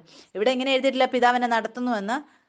ഇതിന്റെ അർത്ഥം ഇതാണ്, ഞാൻ എവിടെ പോയാലും ദൈവത്തിന്റെ ശബ്ദം കേൾക്കുന്നില്ല. ഇവിടെ എഴുതിയിരിക്കുകയാണ്, കൂരിൽ താഴ്വരയിൽ കൂടി നടന്നാലും. നിങ്ങൾ ചിന്തിച്ചു നോക്കുക, നിങ്ങളുടെ ജീവിതത്തിൽ പാപത്തിന്റെ കാര്യത്തെ നിങ്ങൾ വീണ് പത്രോസ് വെള്ളത്തിൽ മുങ്ങിപ്പോയതുപോലെ. വചനം എന്താണ് മുന്നോട്ട് പറയുന്നത്? എന്ത് ഇവിടെ എഴുതിയിരിക്കുകയാണ്, ഞാൻ ഒരു അനർത്ഥവും ഭയപ്പെടുകയില്ല, നീ എന്നോട് കൂടെ ഇരിക്കുന്നുവല്ലോ, നിന്റെ വടിയും കോലും എന്നെ ആശ്വസിപ്പിക്കുന്നു. എനിക്ക് അറിയാം, യേശു എനിക്ക് ഈ വെളിപ്പാട് തന്നപ്പോൾ അവൻ എന്നോട് പറഞ്ഞു, ഈ മേഖല എന്ന് പറയുന്നത് ശാരീരിക മേഖല നിങ്ങളെക്കൊരു ചതിയും അല്ലെങ്കിൽ ഒരു നുണയും ആണ് നിങ്ങളെ കാണിക്കുന്നത്. കഴിഞ്ഞ ആഴ്ചയിൽ നമ്മൾ 2 മേഖലയെക്കുറിച്ച് നമ്മൾ പഠിച്ചു. ഒരു മേഖല എന്ന് പറയുന്നത് വെളിച്ചത്തിന്റെ മേഖല, മറ്റേത് ഇരുട്ടിന്റെ മേഖല. നമുക്കറിയാം, ഇരുട്ടാകുമ്പോൾ എല്ലാവരും ഉറങ്ങാറുണ്ട്. അതുകൊണ്ട് ഉണർന്നിരിക്കേണ്ടത് ആവശ്യമാണ്. യേശു അങ്ങനെയാണ് ചെയ്തത്. മനുഷ്യൻ ഇരുട്ടിൽ ഉറങ്ങുകയായിരുന്നു. യേശു വന്നു മനുഷ്യരെ അന്ധകാരത്തിന്റെ മേഖലയിൽ നിന്ന് വിടുവിച്ച് അവൻ നമ്മളെ വെളിച്ചത്തിലേക്ക് കൊണ്ടുവന്നു ഇരുത്തി. ഇപ്പോൾ ഞാനും നിങ്ങളും ഇപ്പോൾ ഉണരുകയാണ് സത്യത്തിൽ. നിങ്ങൾക്കറിയാമോ, ആദം ഹവ്വയെ ഏദൻ തോട്ടത്തിൽ കണ്ടപ്പോൾ അവൻ പറഞ്ഞു, അപ്പോൾ പറഞ്ഞു, ഇവൾ എൻ്റെ അസ്ഥിയിൽ നിന്നുള്ള അസ്ഥിയും എൻ്റെ മാംസത്തിൽ നിന്ന് മാംസവുമാവുന്നു എന്ന്. ആ ഒരു ഏകതയുടെ അറിവ് അവരുടെ അടുത്തുണ്ടായിരുന്നു. അതേ ആദം പാപത്തിൽ വീണ് കഴിഞ്ഞപ്പോൾ ഹവ്വയെ കണ്ടപ്പോൾ അവൻ ഹവ്വയെ ഒരു ശൂന്യതയിൽ അല്ലെ ഒരു എന്നുമില്ലാത്ത അവസ്ഥയിലാണ് കണ്ടത്. അവൻ്റെ ശരീരത്തിന്റെ കണ്ണുകൊണ്ടാണ് കണ്ടത്. അവൾക്ക് ഇതറിയില്ലായിരുന്നു, അവൻ്റെ ഒരു കണ്ണ് അടഞ്ഞു മറ്റേ കണ്ണ് തുറന്നതിനെ കുറിച്ചാണ് അറിയില്ലായിരുന്നു. ഇന്ന് ലോകത്ത് ആളുകൾ അവരുടെ കണ്ണ് തുറന്നാണ് ജീവിക്കുന്നത്. പക്ഷെ അവരുടെ കണ്ണ് ശാരീരിക കണ്ണുകൊണ്ടാണ് അവർ ജീവിക്കുന്നത്. ദൈവം അവരെ ഉറങ്ങുന്നവരായിട്ടാണ് പറയുന്നത്. നിങ്ങളിപ്പോൾ ക്രിസ്തുവിൽ വന്നിരിക്കുമ്പോൾ, ആ വെളിച്ചത്തിൽ വന്നിരിക്കുമ്പോൾ അവൻ നിങ്ങളുടെ കണ്ണുകളെ തുറക്കുകയാണ്. ഇപ്പോൾ ഞാനും നിങ്ങളും ആ ആദം അവന്റെ ആത്മീയ കണ്ണുകൊണ്ട് കണ്ടിരുന്ന കാര്യങ്ങൾ കാണാൻ. സ്വർഗത്തിലുള്ളതെല്ലാം സത്യമാണ്, അത് ജീവനാൽ നിറയപ്പെട്ടിരിക്കുന്നതാണ്. എന്തുകൊണ്ടെന്നാൽ ഞാനും നിങ്ങൾ ഈ ലോകത്ത് ജീവിക്കുമ്പോൾ നമ്മൾ ഈ ലോകത്തിലുള്ളവളല്ല, നമ്മൾ വെളിച്ചമാണ്, നമ്മൾ ഈ അന്ധകാരത്തിന്റെ മേഖലയിലാണ്. അതുകൊണ്ട് നമ്മൾ 2 മേഖലകൾ നമുക്ക് അനുഭവിക്കാൻ സാധിക്കും. എങ്ങനെയാണ് നമ്മൾ അറിയുന്നത് ദൈവത്തിൽ നിന്നുള്ളതാണോ എന്ന്? നമ്മൾ നമ്മുടെ മനസ്സിന്റെ കണ്ണുകൊണ്ട്, നമ്മുടെ ആത്മാവിന്റെ കണ്ണുകൾ കൊണ്ട് നമ്മൾ കാണാൻ തുടങ്ങുമ്പോഴാണ്. പരിശുദ്ധാത്മാവാണ് നമ്മുടെ ആത്മീയ കണ്ണുകളെ തുറക്കുന്നത്, നമ്മളെ ആത്മീയ കാര്യത്തെ നമ്മളെ ഉണർത്തുന്നതും. ഇവിടെ എഴുതിയിരിക്കുകയാണ്, കൂരിൽ താഴ്വരയിൽ കൂടി നടന്നാലും ഞാൻ ഒരർത്ഥവും ഭയപ്പെടുകയില്ല, നീ എന്നോട് കൂടി ഇരിക്കുന്നുവല്ലോ, നിന്റെ വടിയും കോലും എന്നെ ആശ്വസിപ്പിക്കുന്നു. ഈ സങ്കീർത്തനം 23 ഒരു ബന്ധത്തെയാണ് ഇവിടെ കാണിക്കുന്നത്. ഒരു ബന്ധം ദാവീദിന് ദൈവവുമായിട്ടുണ്ടായിരുന്നത് ഒരു ഇടയന്റെ രൂപത്തിലായിരുന്നു. എന്തുകൊണ്ടെന്നാൽ ആ സമയത്ത് പുത്രത്വത്തിന്റെ യാഥാർത്ഥ്യം യേശുക്രിസ്തുവിലൂടെ ലഭിച്ചിട്ടില്ലായിരുന്നു. അവനൊരു മനുഷ്യനെ പോലെയാണ് ജീവിച്ചത്. അവിടെ പരിശുദ്ധാത്മാവ് വരുമായിരുന്നു, കുറച്ച് സമയത്തിന് ശേഷം തിരിച്ചു പോകുമായിരുന്നു. എന്തുകൊണ്ടെന്നാൽ ആ സമയത്ത് നമുക്ക് കാണാൻ സാധിക്കും, പരിശുദ്ധാത്മാവ് ഒരു സമയത്തേക്ക് വരും, അവരെ എന്തെങ്കിലും പാപം ചെയ്യുമ്പോൾ അവർക്ക് വീണ്ടും ശുദ്ധീകരണത്തിന് വേണ്ടി ദേവാലയത്തിൽ പോയി ആ കുഞ്ഞാടിനെ അവർക്ക് ബലിയർപ്പിക്കേണ്ടതായിട്ടുണ്ടായിരുന്നു. ആ രക്തത്തിലൂടെ വീണ്ടും അവർ വിശുദ്ധരാകുമായിരുന്നു. പിന്നെയും പരിശുദ്ധാത്മാവ് അവരുടെ മുകളിൽ വരുമായിരുന്നു. പക്ഷെ ആ സമയത്ത് പരിശുദ്ധാത്മാവ് നിലനിൽക്കുകയില്ലായിരുന്നു. ആ സമയത്ത് എത്ര അത്ഭുതകരമായ ബന്ധമായിരുന്നു എന്ന് നിങ്ങളിലേക്ക് എത്തിക്കാൻ ഞാൻ ആഗ്രഹിക്കുകയാണ്. അവരവരുടെ ജീവിതത്തിൽ ചെയ്യുമ്പോൾ നിങ്ങൾ അനാഥരല്ല, എല്ലാ സമയവും നിങ്ങൾ ആ പുത്രത്വത്തിലാണിപ്പോൾ. നിങ്ങൾ ആ പിതാവിനെയും പുത്രനെയും ബന്ധത്തിൽ പിതാവിനെ സമർപ്പിക്കാൻ തുടങ്ങുമ്പോൾ നിങ്ങൾക്ക് കാണാൻ സാധിക്കും എല്ലാ പ്രശ്നങ്ങൾക്കും നിങ്ങൾ അൺടച്ചബിൾ ആകുന്നത് കാണാൻ സാധിക്കും. ഇവിടെ എഴുതിയിരിക്കുകയാണ്, നീ എന്നോട് കൂടി ഇരിക്കുന്നുവല്ല, നിന്റെ വടിയും കോലും എന്നെ ആശ്വസിപ്പിക്കുന്നു, എന്റെ ശത്രുക്കൾ കാങ്കെ നീ എനിക്ക് വിരുന്നൊരുക്കുന്നു. അവരിൽ നിന്ന് അകലെയല്ല, എന്റെ ശത്രുക്കൾ കാങ്കെ നീ എനിക്ക് വിരുന്നൊരുക്കുന്നു. അതിന്റെ അർത്ഥം, എന്തെങ്കിലും പ്രശ്നം നിങ്ങളുടെ ജീവിതത്തിൽ അല്ലെങ്കിൽ നിങ്ങളുടെ ശത്രു നിങ്ങളുടെ ജീവിതത്തിൽ ഉണ്ട് എങ്കിൽ നിങ്ങളുടെ ചുറ്റുമുള്ള എല്ലാ പരിസ്ഥിതികളും എല്ലാ മേഖലകളും തെറ്റായിട്ടുള്ള കണ്ണാണെങ്കിൽ അതിന്റെ മുൻപിൽ അതിന്റെ ഇടയിൽ, ആ കൊടുങ്കാറ്റിന്റെ ഇടയിൽ നിങ്ങളെ ഉറങ്ങാൻ പഠിപ്പിക്കാമെന്ന്. ഈ മേഖലയിൽ ശത്രുക്കളുടെ മുമ്പിൽ നിങ്ങൾക്ക് മേശ ഒരുക്കുമെന്ന്. ആ മേശയിൽ എന്താണ്? ഖാലിയായിട്ടുള്ളൊരു മേശയല്ല, ഒന്നുമില്ലാത്തൊരു മേശയല്ല. എല്ലാ ഭോജന സാധനങ്ങൾ നിങ്ങൾക്ക് ആവശ്യമുള്ളതെല്ലാം തരുമെന്ന്. പിന്നെ അവൻ കാണിക്കും എങ്ങനെ അവന്റെ അനുഗ്രഹം നമ്മുടെ ജീവിതത്തിൽ പ്രവർത്തിക്കുന്നതെന്ന്. പിന്നെ നിങ്ങളുടെ ജീവിതത്തിൽ നിങ്ങളുടെ ശത്രുക്കൾ 4 ദിക്കിൽ നിങ്ങളെ ശത്രുക്കളായിരിക്കുമ്പോൾ പിതാവ് പറയുകയാണ് എങ്ങനെയാണ് എൻ്റെ പുത്രനായിരിക്കുക എന്നുള്ളത്. അതിൻ്റെ ഇടയിൽ നിങ്ങൾക്ക് വേണ്ടി ഒരു മേശ ഒരുക്കുമെന്ന്. ഈ കാര്യം പിതാവ് പഴയ നിയമത്തിൽ ചെയ്തു. അവർക്ക് വേണ്ടിയിട്ട് ചെങ്കടൽ 2 ഭാഗമാക്കി. എത്രയധികം അത്ഭുതങ്ങൾ ആ സമയത്ത് പിതാവായ ദൈവം ചെയ്തോ. മിസ്രൈമ്യർ അവരുടെ ദൈവത്തിൽ വലിയ അഹങ്കരിച്ചപ്പോൾ പിതാവ് അതിൽ നിന്നെല്ലാം മുകളിലായിട്ട് ചെയ്ത് കാണിച്ചു, ഞാൻ ഇസ്രയേലിന്റെ ദൈവമാണ്. വചനത്തിൽ നമുക്ക് വായിക്കാൻ സാധിക്കും എങ്ങനെയാണ് ഫറവോന്റെ ഹൃദയത്തെ കഠിനമാക്കിയത് എന്നും. എല്ലാ കാര്യങ്ങളും നമ്മൾ വായിക്കാറുണ്ട്. വിശേഷകരമായിട്ട് ദൈവം കാണിക്കാൻ ആഗ്രഹിച്ചു എത്ര അത്ഭുതകരമാണ് ഇസ്രയേലിന്റെ ദൈവം അവരെ സ്വന്തം ജനമെന്ന് പറഞ്ഞത്. മുന്നോട്ട് നമുക്ക് വായിക്കാം. എൻ്റെ ശത്രുക്കൾക്കാകെ നീ എനിക്ക് വിരുന്നൊരുക്കുന്നു, എൻ്റെ തലയെ എണ്ണ കൊണ്ട് അഭിഷേകം ചെയ്യുന്നു, എൻ്റെ പ്രാണനെ അവൻ തണുപ്പിക്കുന്നു. ഇതിന്റെ അർത്ഥം ഇതാണ്, ആ ദൈവമാണ് എൻ്റെ ചിന്തകളെ, എൻ്റെ വിചാരങ്ങളെ സമാധാനത്തിലേക്ക് കൊണ്ടുവരുന്നത്. ആ യേശുക്രിസ്തുവിന്റെ രക്തമാണ് എൻ്റെ ജീവിതത്തിൽ എല്ലാ കാര്യങ്ങളെയും സ്ഥിരമാക്കുന്നത്. അതുകൊണ്ട് നിങ്ങളുടെ ജീവിതത്തിൽ നിങ്ങളുടെ എല്ലാ ഭാരവും യേശു സ്വന്തം ശരീരത്തെടുത്തു. അതുകൊണ്ട് നിങ്ങൾ എത്രയധികം ഈ സത്യത്തിൽ ഉണരുന്നുവോ, നിങ്ങൾ ഒരു പിതൃത്വത്തിലാണ്. നിങ്ങൾ അനാഥരല്ല, നിങ്ങൾക്കൊരു പിതാവുണ്ട്. നിങ്ങൾക്ക് കാണാൻ സാധിക്കും ഈ കാര്യങ്ങളിൽ ഇന്ന് നമ്മൾ പഠിക്കാൻ പോകുന്ന CTS-ലൂടെ എല്ലാം പൂർത്തിയാകുന്നത് കാണാൻ സാധിക്കും. നിങ്ങൾക്ക് ചിലപ്പോൾ തോന്നും നിങ്ങൾ ഭാരത്തിലാണെന്ന്. അത് നിങ്ങൾ മറന്നു പോകുന്നത് കൊണ്ടാണ് നിങ്ങൾക്കൊരു സ്വർഗീയ പിതാവുണ്ടെന്നുള്ളത്. നിങ്ങൾ ഇത് അറിയുമ്പോൾ നിങ്ങൾ ഒറ്റയ്ക്കല്ല, ദൈവം നിങ്ങളോട് കൂടെയുണ്ട്, അവൻ നിങ്ങളെ വളരെയധികം സ്നേഹിക്കുന്നു എന്നുള്ളത്. പിന്നെ ഈ കാര്യങ്ങളെല്ലാം നിങ്ങൾക്ക് പൂർത്തീകരിക്കാൻ സാധിക്കും. മുന്നോട്ട് എഴുതിയിരിക്കുകയാണ്, എൻ്റെ തലയെ എണ്ണ കൊണ്ട് അഭിഷേകം ചെയ്യുന്നു, എൻ്റെ പാനപാത്രം നിറഞ്ഞു കവിയുന്നു, നന്മയും കരുണയും എൻ്റെ ആയുഷ്കാലമൊക്കെ എന്നെ പിന്തുടരും, ഞാൻ യഹോവയുടെ ആലയത്തിൽ ദീർഘകാലം വസിക്കും. ഏത് നിമിഷം എൻ്റെയും നിങ്ങളുടെയും വീണ്ടും ജനനം നടന്നോ ആ നിമിഷം നമ്മൾ ദൈവരാജ്യത്തിൽ പ്രവേശിച്ചിരിക്കുകയാണ്. ആ പിതാവിൽ ഇപ്പോൾ ഞാനും നിങ്ങളും ഒന്നായിരിക്കുകയാണ്. അവന്റെ വിശ്രമം ഇപ്പോൾ നമ്മുടെ ഉള്ളിലുണ്ട്. അതുകൊണ്ട് യേശുക്രിസ്തു നമ്മളെ കാണുമ്പോൾ പറയുന്ന ഇതാണ് എൻ്റെ അസ്ഥിയിൽ നിന്നുള്ള അസ്ഥി, മാംസത്തിൽ നിന്നുള്ള മാംസവുമെന്ന്. എന്തുകൊണ്ടെന്നാൽ ഇപ്പോൾ ഞാനും നിങ്ങളും യേശുക്രിസ്തു ഒന്നാണ്, എന്നിലും ക്രിസ്തുവിലും വ്യത്യാസമില്ല. ഈ സത്യം നമ്മുടെ ആത്മീയ കണ്ണുകൊണ്ട് മാത്രമേ നമുക്ക് കാണാൻ സാധിക്കൂ. ഇതിനാണ് ആത്മീയ രൂപത്തിൽ ഉണരുക എന്നും പുത്രത്വത്തിൽ ഉണരുക എന്നും പറയുന്നത്. നമ്മുടെ മുഴുവൻ ജീവിതത്തിലും സാത്താൻ നമ്മളെ പറ്റിച്ചു. എങ്ങനെയാണ് നമ്മൾ തെറ്റായുള്ള കാര്യങ്ങളെ നല്ലതെന്ന് പറഞ്ഞത്? ഒരു സമയമുണ്ടായിരുന്നു നമ്മൾ അന്ധകാരത്തിന്റെ മേഖലയിലായിരുന്നു. ആരുടെ കണ്ണ് അടഞ്ഞിരിക്കുന്നു അവർക്കേ നല്ലതിനെ ചീത്തയെന്നും ചീത്തയെ നല്ലതെന്നും പറയാൻ സാധിക്കൂ. ചിലപ്പോൾ നിങ്ങളുടെ ജീവിതത്തിൻ്റെ സാഹചര്യങ്ങൾ പ്രശ്നത്തിലായിരിക്കാം. നിങ്ങളുടെ ബോസുമായിട്ടോ അല്ലെ കമ്പനിയിലോ നിങ്ങൾക്ക് പ്രശ്നങ്ങളുണ്ടായിരിക്കാം. പക്ഷെ അവിടെയും നിങ്ങൾക്ക് തെറ്റിനെ നല്ലതെന്ന് പറയുകയാണെങ്കിൽ നിങ്ങൾ ഇപ്പോഴും അവിടെ അകപ്പെട്ടിരിക്കുകയാണ്. പക്ഷെ നിങ്ങൾ ആത്മാവിൽ ഉണരുമ്പോൾ നിങ്ങൾക്ക് മനസ്സിലാക്കാൻ സാധിക്കും എല്ലാ നല്ല കാര്യങ്ങൾക്കും യോഗ്യരാക്കിയിരിക്കുകയാണ് യേശുക്രിസ്തു നിങ്ങളെ എന്ന്. അപ്പോൾ നിങ്ങൾ ഈ സത്യത്തിൽ ഉണരുമ്പോൾ ഈ സത്യം നമ്മളെ ഭയമില്ലാതെയാക്കുന്നു. പിന്നെ നമ്മൾ തെറ്റിന് തെറ്റ് എന്ന് പറഞ്ഞ് അതിന് വേണ്ടി നിലനിൽക്കും. യേശുക്രിസ്തു എനിക്കും നിങ്ങൾക്കും വേണ്ടി പോയത് ആ മരണത്തെ തോൽപ്പിക്കാനാണ്. നമ്മൾ ഈ സത്യത്തിൽ ഉണരുമ്പോൾ ഇപ്പോൾ പുത്രന്റെ മേഖലയിൽ മരണമില്ല എന്നുള്ളതും നിങ്ങളുടെ ഒന്നും നഷ്ടപ്പെടുകയില്ല എന്നുള്ളതിലും, എന്തുകൊണ്ടൊരു പുത്രന് വേണ്ടിയുള്ളത് ഒരു മനുഷ്യന് വേണ്ടിയുള്ളതല്ല, ഒരു പുത്രന് വേണ്ടിയുള്ളതെല്ലാം അവന്റെ പിതാവിൽ നിന്നാണ് വരുന്നത്. അതുകൊണ്ട് യേശുവും ആ ധൈര്യത്തിലായിരുന്നു. അവൻ അറിയാമായിരുന്നു ഒരു മനുഷ്യനും അവന്റെ മേളിൽ അധികാരമില്ല എന്ന്. അവന് ഭയമില്ലാതെയാണ് അവൻ സഞ്ചരിച്ചത്. അവനും പൂർണ്ണമായി അറിയാമായിരുന്നു അവൻ ഈ ലോകത്തു നിന്നുള്ളവനല്ല എന്ന്. അവന്റെ ജീവിതത്തിന് വേണ്ടിയുള്ളതെല്ലാം വേറൊരു മേഖലയിൽ നിന്നാണ് വരുന്നതെന്ന് അവൻ അറിയാമായിരുന്നു. അവൻ പിതൃത്വത്തിലാണ് എന്നും ഒരു സ്വർഗീയ പിതാവുണ്ട്, അവന്റെ എല്ലാ ആവശ്യങ്ങളും പൂർത്തീകരിക്കുന്നവനുണ്ടെന്നും. അവൻ ഈ ലോകത്തിനുള്ളവനല്ലായിരുന്നു. ലോകത്തിലുള്ളവർക്ക് ലോകം സാധനങ്ങൾ കൊടുക്കും. അതുകൊണ്ടാണ് അവൻ നമ്മളോട് പറഞ്ഞത് നിങ്ങൾ ഈ ലോകത്തിലാണ് എങ്കിലും നിങ്ങൾ ഈ ലോകത്തിലുള്ളവരല്ല. അതുകൊണ്ട് ഇപ്പോൾ എൻ്റെയും നിങ്ങളുടെയും ജീവിതത്തിൽ യേശുക്രിസ്തുവിനെ പോലെ ഒരു പിതൃത്വത്തിലാണ്. അതുകൊണ്ട് ഇപ്പോൾ നമുക്കൊരു പിതാവുള്ളത് കൊണ്ട് എല്ലാ കാര്യങ്ങളും ഈ മേഖലയിൽ നമ്മൾ കേൾക്കുന്നത് എല്ലാത്തിനെയും അംഗീകരിക്കരുത്. അതുകൊണ്ട് ഞാൻ വീണ്ടും ഇക്കാര്യം ഓർമ്മപ്പെടുത്താൻ ആഗ്രഹിക്കുകയാണ്. നമ്മൾ പറയും ക്രിസ്തുവിൽ നമ്മളൊരു ബന്ധത്തിലാണ് എന്ന്. നമ്മളൊരു ബന്ധത്തിലായിരിക്കുമ്പോൾ നമ്മൾ മറ്റുള്ളവരോട് ഇത് പറയുമ്പോൾ പലപ്പോഴും സംഭവിക്കാറുണ്ട്. നമ്മൾ പറയും നമ്മൾ ബന്ധത്തിലാണ് എന്ന്, പക്ഷെ വീണ്ടും ജനനത്തിന് ശേഷവും നമ്മൾ ആ ലോകവുമായുള്ള ആ ബന്ധത്തിലായിരിക്കാൻ സാധ്യതയുണ്ട്. നമ്മൾ കാണുവാനിടയായി 23-ാം സങ്കീർത്തനത്തിൽ എങ്ങനെയാണ് രണ്ട് ഭാഗത്തിൽ നമ്മൾ ചുമലയായിട്ടും പച്ചയായിട്ടും കളർ ചെയ്തത്.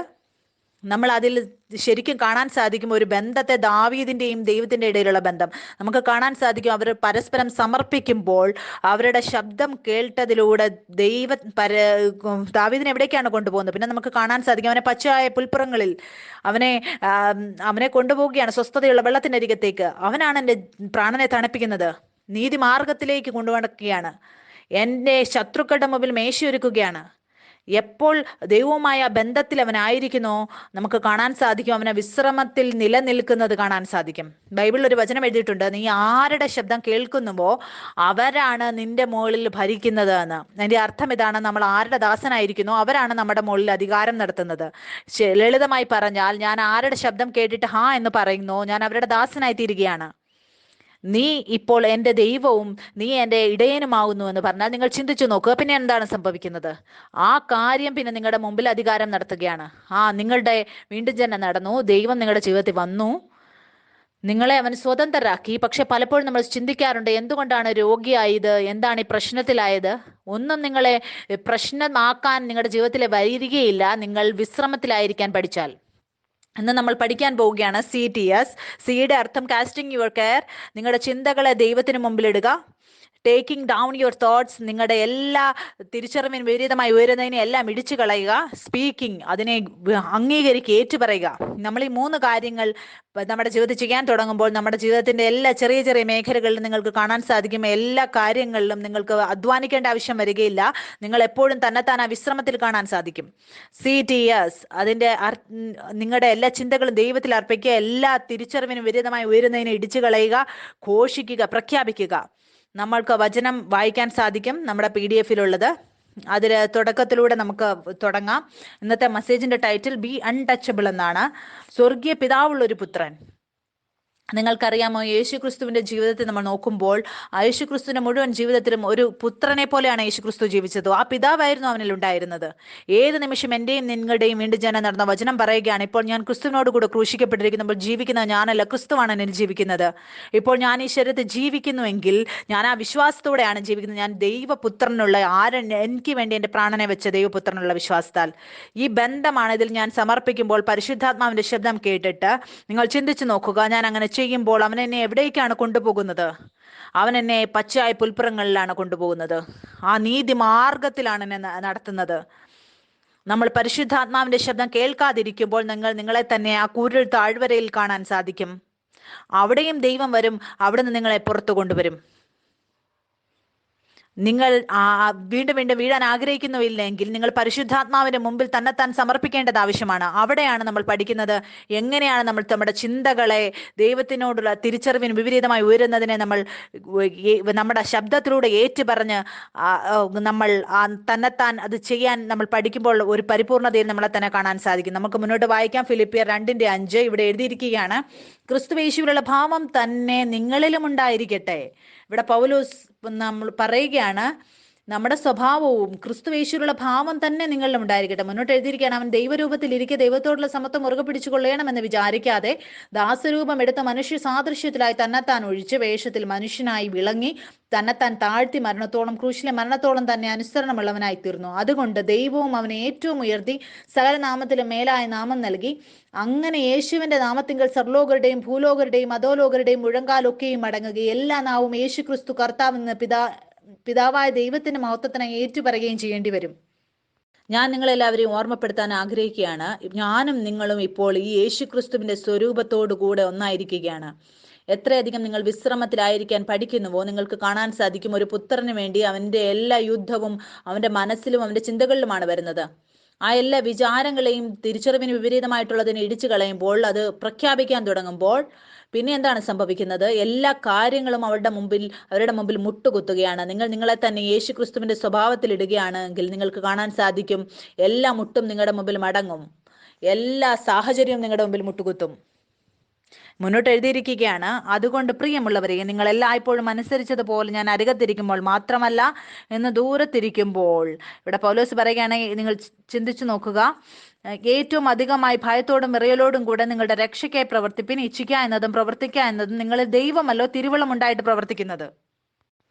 നമ്മളിത് അറിയേണ്ടത് വളരെ ആവശ്യമാണ്. നമ്മളിപ്പോൾ ആത്മീക ജീവികളാണ്. ഇപ്പോൾ ഏത് നിമിഷം പാപം ചെയ്തോ അവന്റെ ആത്മാവ് മരിച്ചു, ശരീരം വന്നു. അതുകൊണ്ട് നമ്മുടെ ശരീരത്തുണ്ടായിരുന്ന ദോഷമെല്ലാം യേശു ഈ ലോകത്ത് ദേഹത്തിൽ വന്ന് ദേഹത്തിൽ ആ ദോഷമെല്ലാം എടുക്കേണ്ടത് ആവശ്യമായിരുന്നു. അതുകൊണ്ട് അവൻ വന്ന് ഈ ഭൂമിയിൽ വന്ന് ക്രൂശിക്കപ്പെട്ടു. അതുകൊണ്ടെന്നാൽ അവന്റെ ആ പ്രവൃത്തിയിലൂടെ എനിക്കും നിങ്ങൾക്കും വേണ്ടി അവൻ അത് പൂർത്തീകരിച്ചു. അതുകൊണ്ട് പാപത്തിന്റെയും മരണത്തിന്റെയും വ്യവസ്ഥ നമ്മുടെ ശരീരത്തിൽ ഉണ്ടായിരുന്നത്. എൻ്റെ ശരീരത്തിൽ എന്തെങ്കിലും നടക്കുമ്പോൾ ഞാൻ എൻ്റെ തിരിച്ചറിവ് എൻ്റെ ശരീരത്തിലൂടെ അല്ല കാണുന്നത്, ഞാൻ എന്നെ തന്നെ വ്യത്യസ്തമായിട്ടാണ് കാണുന്നത്. ഞാൻ ശരീരത്തിൽ ക്രോധം വരുമ്പോൾ ഞാൻ അതിലൂടെയല്ല എൻ്റെ തിരിച്ചറിവ് ഉണ്ടാക്കുന്നത്. എനിക്കറിയാം ഞാനൊരു ആത്മാവാണ്, ആത്മാവിൽ ഞാൻ ശാന്തമാണ് എന്ന്. ഞാൻ എത്രയധികം ഏറ്റു പറയാൻ തുടങ്ങുമ്പോൾ വചനത്തിലൂടെ ഞാൻ സമാധാനത്തിലാണ് എന്ന്, ഞാനൊരു ആത്മാവാണ്, എൻ്റെ തിരിച്ചറിവിന് വിപരീതമായി ഉയരുന്നതിനെല്ലാം ഞാൻ ഇടിച്ചു കളയും. ഇപ്പോഴും ആരെങ്കിലും ചിന്തിക്കുകയാണ് കൃപയുണ്ട്, പാപം ചെയ്യാൻ പറ്റുമെന്ന്. നിങ്ങൾക്ക് ഇതുവരെ ഈ വചനം മനസ്സിലായിട്ടില്ല. പാപം നിങ്ങളുടെ മുകളിൽ അധികാരം നടത്തിക്കൊണ്ടിരുന്നപ്പോൾ തെറ്റായിട്ടുള്ളതെല്ലാം, അത് തെറി പറയുന്നതാണെങ്കിലും മോഷ്ടിക്കുന്നതാണെങ്കിലും അത് നിങ്ങളെ കൊണ്ട് ചെയ്യിക്കുമായിരുന്നു. നിങ്ങൾ അന്ധകാരത്തിലായിരുന്നു. പിന്നെ ആ പുത്രൻ ഈ ലോകത്ത് വരികയാണ്. അവൻ നിങ്ങളെ അന്ധകാരത്തിൽ നിന്ന് വിടുവിച്ച് അവന്റെ രാജ്യത്ത് പ്രവേശിപ്പിക്കുകയാണ്. നിങ്ങൾക്ക് അവന്റെ പരിശുദ്ധാത്മാവിനെ തരികയാണ്. നിങ്ങളുടെ ശരീരത്തെ ക്രൂശിൽ ആക്കുകയാണ്. അവനാണ് ഇപ്പോൾ എന്റെയും നിങ്ങളുടെയും മുകളിൽ അധികാരം നടത്തുന്നത്. നമ്മൾ എത്രയധികം യേശുക്രിസ്തുവിൽ വിശ്രമിക്കാൻ പഠിക്കുന്നുവോ പിന്നെ നമുക്ക് കാണാൻ സാധിക്കും നമുക്ക് എങ്ങനെയാണ് ആ വിചാരങ്ങളെ, ആ ചിന്തകളെ, ആ ശരീരത്തിൻ്റെതായിട്ടുള്ളതിനെ നമുക്ക് ഇടിച്ചു കളയാൻ സാധിക്കുന്നത്. പിന്നെ നമ്മൾ പഠിക്കുകയാണ്, ഇപ്പോൾ നമ്മൾ പാപത്തിന്റെ ദാസത്വത്തിലല്ല, നമുക്കിപ്പോൾ ഒരു ആത്മാവ് തന്നിരിക്കുകയാണ്. വചനത്തിൽ എഴുതിയിരിക്കുകയാണ്, കൃപയും സത്യവും യേശുക്രിസ്തു മുഖാന്തരമാണ് വന്നത്. ആ കൃപയുടെ ആത്മാവ് എനിക്കും നിങ്ങൾക്കും ലഭിച്ചിരിക്കുകയാണ്. അത് നമ്മളെ സഹായിക്കും നമ്മുടെ ശരീരത്തിൽ വരുന്ന ചിന്തകളെ പിടിച്ചടക്കി ക്രിസ്തുവിനോടുള്ള അനുസരണത്തിനായിട്ട് പിടിച്ചടക്കുവാൻ. നിങ്ങൾ ഒരിക്കലും ഒറ്റയ്ക്കല്ല, പരിശുദ്ധാത്മാവാണ് നിങ്ങളുടെ ഉള്ളിൽ അത് ചെയ്യുന്നത്. പിന്നെ വചനത്തിൽ എഴുതിയിരിക്കുകയാണ്, ഏറ്റവും അധികമായി ഭയത്തോടും വിറയലോടും കൂടെ നിങ്ങളുടെ രക്ഷയ്ക്കായി പ്രവർത്തിപ്പിൻ. നിങ്ങൾക്കറിയാം നമ്മുടെ ആത്മാവിന്റെ വീണ്ടും ജനനം നടന്നിരിക്കുകയാണ്. എവിടെയാണ് ഇപ്പോൾ വീണ്ടും ജനനം നടക്കുന്നത്? അത് നമ്മുടെ പ്രാണനാണ്, നമ്മുടെ മനസ്സ്. നിങ്ങൾ ചിന്തിച്ചു നോക്കുക, നിങ്ങളും പിതാവും ഒരുമിച്ചാണ്. പിന്നെ നിങ്ങൾ നിങ്ങളുടെ പിതാവിൽ നിന്ന് അകന്നു പോവുകയാണ്. പിന്നെ ഒരു ടെററിസ്റ്റ് വന്ന് നിങ്ങളെ കൊണ്ടുപോവുകയാണ്. എന്നിട്ട് പറയുകയാണ് നിങ്ങൾ ആരാണ് എന്ന്.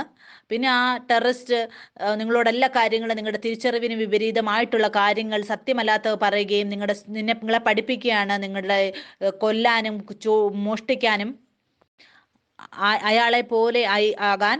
പിന്നെ പിതാവ് നിങ്ങളുടെ ജീവിതത്തിലേക്ക് വരികയാണ്. എന്നിട്ട് പറയുകയാണ്, എൻ്റെ പ്രിയ, ഇതൊന്നും സത്യമല്ല, സത്യം ഇതാണ്, നീ എന്നെ പോലെയാണ്.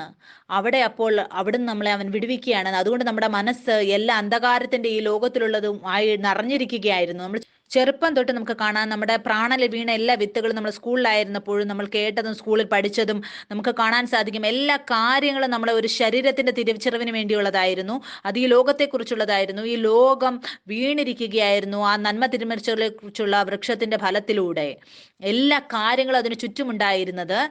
അത് അവരുടെ സ്വാഭാവിക മനസ്സിലൂടെ, അവരുടെ ബുദ്ധിയിലൂടെ, ആ ഫലം ഭക്ഷിച്ചതിലൂടെ അവർക്ക് മനസ്സിലാക്കാൻ തുടങ്ങി. അത് നന്മ തിന്മകളെ അവർ പറയാൻ തുടങ്ങി. നല്ല കാര്യങ്ങളാണെങ്കിലും ചീത്തയാണെങ്കിലും ആ മേഖലയിൽ നിന്ന് ഇന്നലെ വരെ നമ്മൾ ആ വൃക്ഷത്തിന്റെ മേഖലയിൽ വന്നിരുന്നു. ദൈവത്തിനോടുള്ള ഇപ്പോൾ ആ മേഖലയിൽ നിന്ന് വന്ന് നമ്മൾ ആ ജീവന്റെ വൃക്ഷത്തിന്റെ ഫലത്തിന്റെ മേഖലയിൽ വന്നിരിക്കുകയാണ്. നമ്മുടെ തിരിച്ചറിവിന് വിപരീതമായിട്ടുള്ളതിനെ നമ്മൾ ചോദ്യം ഉന്നയിക്കുകയാണ്. പിന്നെ നമ്മൾ അതിനെ, ആ നന്മതിന്മകളെ കുറിച്ചുള്ള വൃക്ഷത്തിന്റെ ഫലത്തിൽ നിന്ന് വരുന്നതിനെ ഞാൻ അതിനെ ഒടിച്ചു കളയുകയാണ്. എന്തുകൊണ്ടാ? ഞാൻ അറിയുന്നു ഞാനിപ്പോൾ ആ വൃക്ഷത്തിൽ നിന്നല്ല, ആദമാണ് അതിലൂടെ വീണത്. ഞാനിപ്പോൾ ആയിരിക്കുന്നത് ആ ജീവന്റെ വൃക്ഷത്തുമായിട്ട് ബന്ധപ്പെട്ടിരിക്കുന്നു. ഞാൻ എനിക്ക് വേണ്ടി നല്ലതും തെറ്റും തിരഞ്ഞെടുക്കുകയില്ല, പിതാവാണ്. ഞാൻ എൻ്റെ അറിവ് കൊണ്ട് പലതും മനസ്സിലാക്കാൻ സാധിക്കുകയില്ല. ഞാൻ വിശ്വാസത്താലാണ് ജീവിക്കുന്നത്. എൻ്റെ ജീവിതത്തിൽ വളരെ അനുഭവങ്ങൾ അങ്ങനെ ഉണ്ടായിട്ടുണ്ട്. എനിക്ക് കാണുവാൻ സാധിച്ചു ചില കാര്യങ്ങൾ ചെയ്തത് എന്തുകൊണ്ടെന്നാൽ വിശ്വാസത്തിന്റെ ആത്മാവ് എന്നോട് ചെയ്തത് കൊണ്ട്. എൻ്റെ ചിന്തയ്ക്ക് വിപരീതമായിരുന്നു അത് നന്മതിന്മകളെ കുറിച്ചുള്ള ഫലം നമ്മളോട് പറയും നിങ്ങൾക്ക് മരിക്കണമെന്ന്. പക്ഷെ ഈ പ്രായത്തിൽ വന്നിട്ട് നിങ്ങൾക്ക് ഇങ്ങനെ രോഗങ്ങൾ വരണമെന്ന് നമ്മളിത് വിശ്വസിക്കാൻ തുടങ്ങുമ്പോൾ നിങ്ങൾക്കറിയാമോ, നിങ്ങളുടെ ശരീരവും നിങ്ങളുടെ മനസ്സും അതിനനുസരിച്ച് ചലിക്കാൻ തുടങ്ങും. നിങ്ങൾ ഇതിനെ അഭ്യസിക്കാൻ തുടങ്ങണം. നിങ്ങളുടെ മനസ്സിൽ രാവിലെ എഴുന്നേൽക്കണം 6 മണിക്ക് എന്ന് നിങ്ങൾ അതിശയിച്ചു പോലും പോകും. നിങ്ങളുടെ ശരീരവും പലപ്പോഴും ആ സമയത്ത് നിങ്ങളെ ഉണർത്തും. ചിലപ്പോൾ നിങ്ങൾ 10 മണി വരെ ഉണർന്നുന്നവരായിരുന്നിരിക്കാം. ഇത് എന്തുകൊണ്ടാണ്? നിങ്ങൾ നിങ്ങളുടെ മനസ്സിൽ ഒരു നിർണയം എടുത്തു. നിങ്ങളുടെ ശരീരവും ആ കാര്യങ്ങൾ നിങ്ങളുടെ മനസ്സിലിടുന്നത് ശരീരം കേൾക്കുകയാണ്. പിന്നെ നമ്മൾ പറയുകയാണ് നമ്മൾ പിതാവുമായ ബന്ധത്തിലാണ് എന്ന്. പിന്നെ പിതാവ് ആഗ്രഹിക്കുകയാണ് അവന്റെ ശബ്ദം കേട്ട് നമ്മൾ അവനെ സ്മരിക്കണമെന്ന്. എന്തുകൊണ്ടെന്ന് ഒരു ബന്ധത്തിന്റെ അർത്ഥം ഇതാണ്. നിങ്ങൾ ആരുമായാലുമായി ഒരു ബന്ധത്തിലാണ് എങ്കിൽ 2 സൈഡിൽ നിന്നുള്ളവരായിരിക്കണം. അത് മനസ്സിലാക്കണം. അവരുമായി സംസാരം ഉണ്ടായിരിക്കണം. പരസ്പരം സമർപ്പണം നിങ്ങൾ കാണിക്കണം. അങ്ങനെ ഒരാൾ മാത്രം സംസാരിക്കുകയും മറ്റേയാൾ അത് കേൾക്കുന്നില്ല എങ്കിൽ, അവരുടെ മനസ്സിന് തോന്നുന്ന പോലെ ചെയ്യുകയാണെങ്കിൽ അത് പേരിന് മാത്രമുള്ള ഒരു ബന്ധമായിരിക്കും. സത്യത്തിൽ അവിടെ ഒരു ബന്ധം ഉണ്ടായിരിക്കില്ല. അതുകൊണ്ട് നമ്മുടെ വീണ്ടും ജനനത്തിന്റെ കാര്യം നമ്മുടെ ഹൃദയത്തിലുള്ളത്. ഇപ്പോൾ നമ്മൾ എന്താണ് ചെയ്യുന്നത്? ഒരു സമയമുണ്ടായിരുന്നു നമ്മുടെ മുഴുവൻ ജീവിതവും അത് വേറൊരു മേഖലയും അന്ധകാരത്തിന്റെ മേഖലയും ആയിരുന്നു ചലിപ്പിച്ചുകൊണ്ടിരുന്നത്. ഇപ്പോൾ നമ്മുടെ മനസ്സ് വീണ്ടും ജനനം പ്രാപിച്ച് പുതിയതായിരിക്കുമ്പോൾ ആ മേഖലകളിൽ നിന്ന് നമ്മുടെ പിതാവിൽ നിന്നുള്ളതുമായി ആ പുതിയതിൽ നമ്മൾ പിതാവുമായി ആ ബന്ധത്തിലേക്ക് വരികയാണ്. പിന്നെ നമ്മൾ ആ ലോകത്തിന്റെ ശബ്ദമല്ല കേൾക്കുന്നത്, നമ്മുടെ പിതാവിന്റെ ശബ്ദം കേട്ട് അതിനാണ് സമർപ്പിക്കുന്നത്. പിന്നെ നിങ്ങൾ ചിന്തിച്ചു നോക്കുക, അവൻ നിങ്ങളെ പിന്നെ എവിടേക്കാണ് കൊണ്ടുപോകുന്നത്? അവൻ നിങ്ങളെ സ്വസ്ഥതയുള്ള വെള്ളത്തിനരികത്തേക്കാണ് നടക്കുന്നത്, നീതി മാർഗങ്ങളിലാണ് നടത്തുന്നത്. ദൈവത്തിന്റെ സന്നിധിയിൽ എപ്പോഴും നിലനിൽക്കുക. അവന്റെ ഇപ്പോൾ അവൻ ഇപ്പോൾ എപ്പോഴും പുറത്തല്ല, നമ്മുടെ ഉള്ളിലാണ് അവൻ വസിക്കുന്നത്. അതങ്ങനെ ഒരു സ്ഥലമാണ്, അതിപരിശുദ്ധമായ സ്ഥലം. അവിടെ ആർക്കും നിങ്ങളെ തൊടാൻ സാധിക്കുകയില്ല. എങ്ങനെ നിങ്ങൾ വചനത്തിൽ വായിച്ചോ, നമ്മുടെ വീണ്ടും ജനനത്തിന്റെ കാര്യം നമ്മുടെ പ്രാണനിൽ, നമ്മുടെ മനസ്സുകളിൽ ആ കാര്യം തുടങ്ങിക്കഴിഞ്ഞു. അത് നമ്മുടെ ആത്മാവ് സ്വർഗീയ സ്ഥാനത്ത് ഇരുത്തി കഴിഞ്ഞിരിക്കുകയാണ്. നമ്മൾ ഈ സത്യവചനത്തെ കേൾക്കുമ്പോൾ ഓരോ ദിവസവും ബൈബിൾ നമ്മളോട് പറയുകയാണ്, നമ്മൾ രൂപാന്തരപ്പെടുകയാണ്, നമ്മൾ പുതിയ സ്വഭാവമായിട്ട് രൂപാന്തരപ്പെട്ടുകൊണ്ടിരിക്കുകയാണ്. നമ്മൾ എത്രയധികം ആ പിതാവിന്റെ ശബ്ദം കേട്ട് അതിൽ വിശ്വസിച്ച് അതിൽ സഞ്ചരിക്കാൻ തുടങ്ങുന്നുവോ, നമ്മൾ സ്വർഗരാജ്യത്തെ നമ്മുടെ ജീവിതത്തിൽ ജീവനുള്ളതായി നമുക്ക് കാണാൻ സാധിക്കും. പിന്നെ സ്വർഗം നിങ്ങളിലൂടെ ഈ ലോകത്തിലും അനുഭവിക്കാൻ തുടങ്ങും. പിന്നെ നിങ്ങളുടെ ധനവും ഈ ലോകത്ത് നിന്നല്ല നിങ്ങൾക്ക് ലഭിക്കുന്നത്, നിങ്ങളുടെ സ്വർഗീയ പിതാവിൽ നിന്നാണ് എല്ലാ കാര്യങ്ങളും. ഒരു പുത്രന്റെ ഒന്നും നഷ്ടപ്പെടുകയില്ല. അതുകൊണ്ട് നമ്മളൊരു സ്വാതന്ത്ര്യത്തിലാണ് നടക്കുന്നത്. എന്തുകൊണ്ടെന്നാൽ ഈ അന്ധകാരത്തിന്റെ മേഖലയിൽ മരണമുണ്ട്, പക്ഷെ ഒരു പുത്രന്റെ മേഖലയിൽ, വെളിച്ചത്തിന്റെ മേഖലയിൽ അവിടെ മരണമില്ല. പിന്നെ നിങ്ങൾക്ക് കാണാൻ സാധിക്കും നിങ്ങളുടെ ജീവിതത്തിന്റെ ഉള്ള എല്ലാ ഭയവും ദുഷ്ടനിൽ നിന്നുള്ളത് മാറിപ്പോകുന്നതും. പിന്നെ നിങ്ങൾ ആ സത്യം പ്രസംഗിക്കാൻ തുടങ്ങും.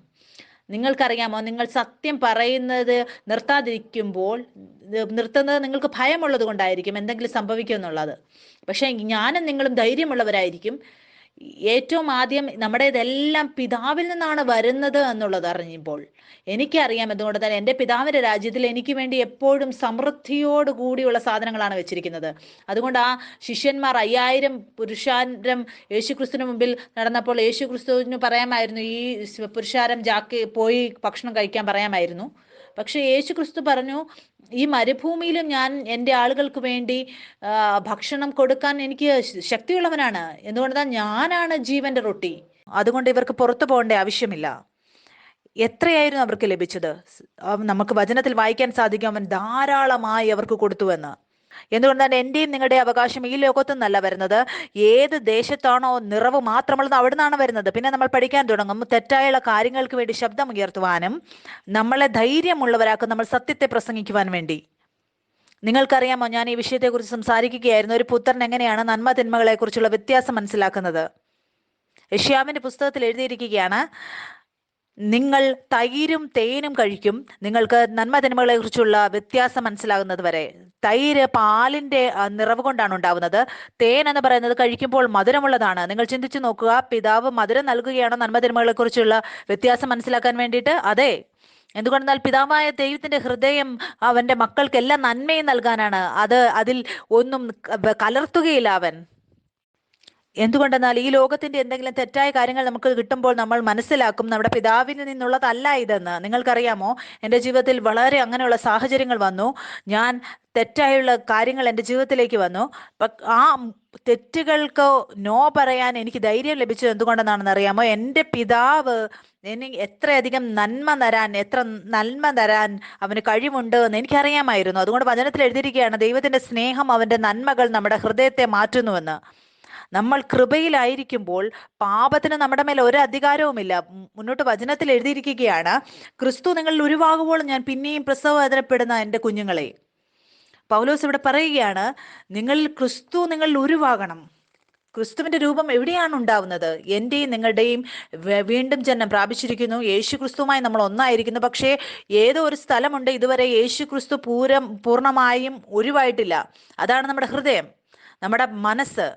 അതുകൊണ്ട് പൗലോസ് പറയുകയാണ്, ഞാൻ നിങ്ങൾക്ക് വേണ്ടി പ്രസവേദനപ്പെടുകയാണ്. യേശു ക്രിസ്തുവിന്റെ നിങ്ങളിൽ ഉരുവാകണം. എന്തുകൊണ്ടെന്നാൽ അത് നേരത്തെ അന്ധകാരത്തിന്റെ രാജ്യമായിരുന്നു നമ്മുടെ അകത്തുണ്ടായിരുന്നത്. ഇപ്പോൾ പിതാവായ ദൈവം യേശുക്രിസ്തുവിന്റെ രൂപം നമ്മുടെ ഹൃദയങ്ങളിൽ, നമ്മുടെ പ്രാണനിൽ അവൻ ഉണ്ടാക്കുകയാണ്. നിങ്ങൾക്ക് മനസ്സിലാവുന്നു എന്ന് കരുതുന്നു. മുന്നോട്ട് നമുക്ക് വായിക്കാം. റോമർ 8-ാം അധ്യായം 12-ാം വാക്യം. ആകയാൽ സഹോദരന്മാരെ, നാം ജഡത്തെ അനുസരിച്ച് ജീവിക്കേണ്ടതിന് ജഡത്തിനല്ല കടക്കാരനാകുന്നത്.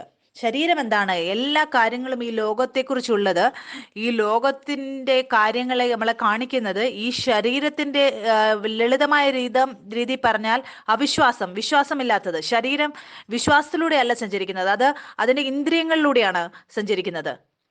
മുന്നോട്ട് എഴുതിയിരിക്കുകയാണ്, ആകയാൽ സഹോദരന്മാരെ, നാം ജഡത്തെ അനുസരിച്ച് ജീവിക്കേണ്ടതിന് ജഡത്തിനല്ല കടക്കാരനാകുന്നത്. നിങ്ങൾ ജഡത്തെ അനുസരിച്ച് ജീവിക്കുന്നുവെങ്കിൽ മരിക്കും നിശ്ചയം. അതിന്റെ അർത്ഥം നമ്മൾ ശരീരത്തിൽ നമ്മൾ മനസ്സിലാക്കുന്നത് അതിന്റെ ഫലം എന്ന് പറയുന്നത് അത് മരണമാണ്. അത് നല്ലതാണെങ്കിലും ചീത്തയാണെങ്കിലും, അത് നന്മതിന്മകളെക്കുറിച്ചുള്ള വൃക്ഷത്തിന്റെ ഫലത്തിൽ നിന്ന് ഉള്ളതാണെങ്കിൽ അതിന്റെ ഫലം തീർച്ചയായും മൃത്യുവാണ്, മരണമാണ്. എന്തുകൊണ്ടെന്നാൽ ആ വൃക്ഷത്തിന്റെ ഫലം അത് നല്ലതാണെങ്കിലും തെറ്റായിട്ടുള്ളതാണെങ്കിലും അതിന്റെ അവസാനത്തെ ഫലം അത് മരണമാണ്. ഇവിടെ വചനത്തിൽ നമുക്ക് കാണാൻ സാധിക്കും, എഴുതിയിരിക്കുകയാണ്, ദൈവാത്മാവ് നടത്തുന്നവർ ഏവരും ദൈവത്തിന്റെ മക്കളാവുന്നു. നിങ്ങൾക്കറിയാമോ, യേശു ക്രിസ്തുവിൽ വിശ്വസിച്ചവർക്ക് എല്ലാവർക്കും ദൈവത്തിന്റെ മക്കളാകുവാനുള്ള അധികാരം ലഭിച്ചു. പക്ഷെ ഇപ്പോഴും വളരെയധികം ആളുകളുണ്ട്, ദൈവം അവരെ ആത്മാവിൽ നടത്താൻ ആഗ്രഹിക്കുകയാണ്, അവന്റെ ശബ്ദം കേട്ടിട്ട് കേൾക്കാത്തത് പോലെ ജീവിക്കുന്നവർ. അതുകൊണ്ട് അവരുടെ ജീവിതത്തിൽ ആ വിജയം കാണാൻ സാധിക്കുന്നില്ല. അതുകൊണ്ട് നിങ്ങൾ ആ മാർഗത്തിലേക്ക്, ആ വഴിയിലേക്ക് കടന്നുപോയി അതിൽ നിന്നും നിങ്ങളെ രക്ഷിക്കാനും ദൈവം അവിടെ നിൽക്കുകയാണ്. അങ്ങനെ ഒരു സ്ഥലമുണ്ട്, നിങ്ങൾ ഒരിക്കലും നഷ്ടപ്പെടാത്തത്. മുന്നോട്ട് എഴുതിയിരിക്കുകയാണ്, ദൈവാത്മാവ് നടത്തുന്നവർ ഏവരും ദൈവത്തിന്റെ മക്കളാകുന്നു. നിങ്ങൾ പിന്നെയും ഭയപ്പെടേണ്ടതിന് ദാസ്യത്തിന്റെ ആത്മാവിനെയല്ല, നാം അബ്ബാ പിതാവേ എന്ന് വിളിക്കുന്ന പുത്രത്വത്തിന്റെ ആത്മാവിനെ അത്ര പ്രാപിച്ചത്. നാം ദൈവത്തിന്റെ മക്കൾ എന്ന ആത്മാവ് താനും നമ്മുടെ ആത്മാവോട് കൂടെ സാക്ഷ്യം പറയുന്നു. അതിന്റെ അർത്ഥം ദൈവത്തിന്റെ ആത്മാവ് എന്തോ പറയുകയാണ്, എന്റെ ആത്മാവ് അത് കേൾക്കുകയാണ്, അങ്ങനെ ചെയ്യുകയാണ്. മുന്നോട്ട് എഴുതിയിരിക്കുകയാണ്, നാം മക്കളെങ്കിലോ അവകാശികളുമാകുന്നു. നിങ്ങൾക്കറിയാമോ, ഒരുപാട് പ്രാവശ്യം ആളുകൾ ദൈവത്തോട് പറയാറുണ്ട് അവർ ബന്ധത്തിലാണ് എന്ന്. പക്ഷെ പല കാര്യങ്ങൾക്ക് വേണ്ടി അവർ വെയിറ്റ് ചെയ്യാറുണ്ട് അവരുടെ ജീവിതത്തിൽ മുഴുവൻ. പക്ഷെ ചിലപ്പോൾ അവർ അറിയുന്നില്ല അവരുടെ ആത്മാവ് ദൈവവുമായി ബന്ധത്തിലല്ല എന്ന്. അത് വേറെ ആരോ അന്യരായിട്ടുള്ളവരുമായി ബന്ധത്തിലാണ്, ശരീരത്തിലുള്ളവരുമായിട്ട്. പലപ്പോഴും നമ്മൾ മറ്റുള്ളവരുടെ ജീവിതത്തെ നോക്കുമ്പോൾ നിങ്ങൾക്ക് കാണാൻ സാധിക്കും, ദൈവത്തിന്റെ രീതി എല്ലാവരുമായും വ്യക്തിപരമായ ഒരു ബന്ധത്തിലായിരിക്കാൻ ആഗ്രഹിക്കുന്നവനാണ്.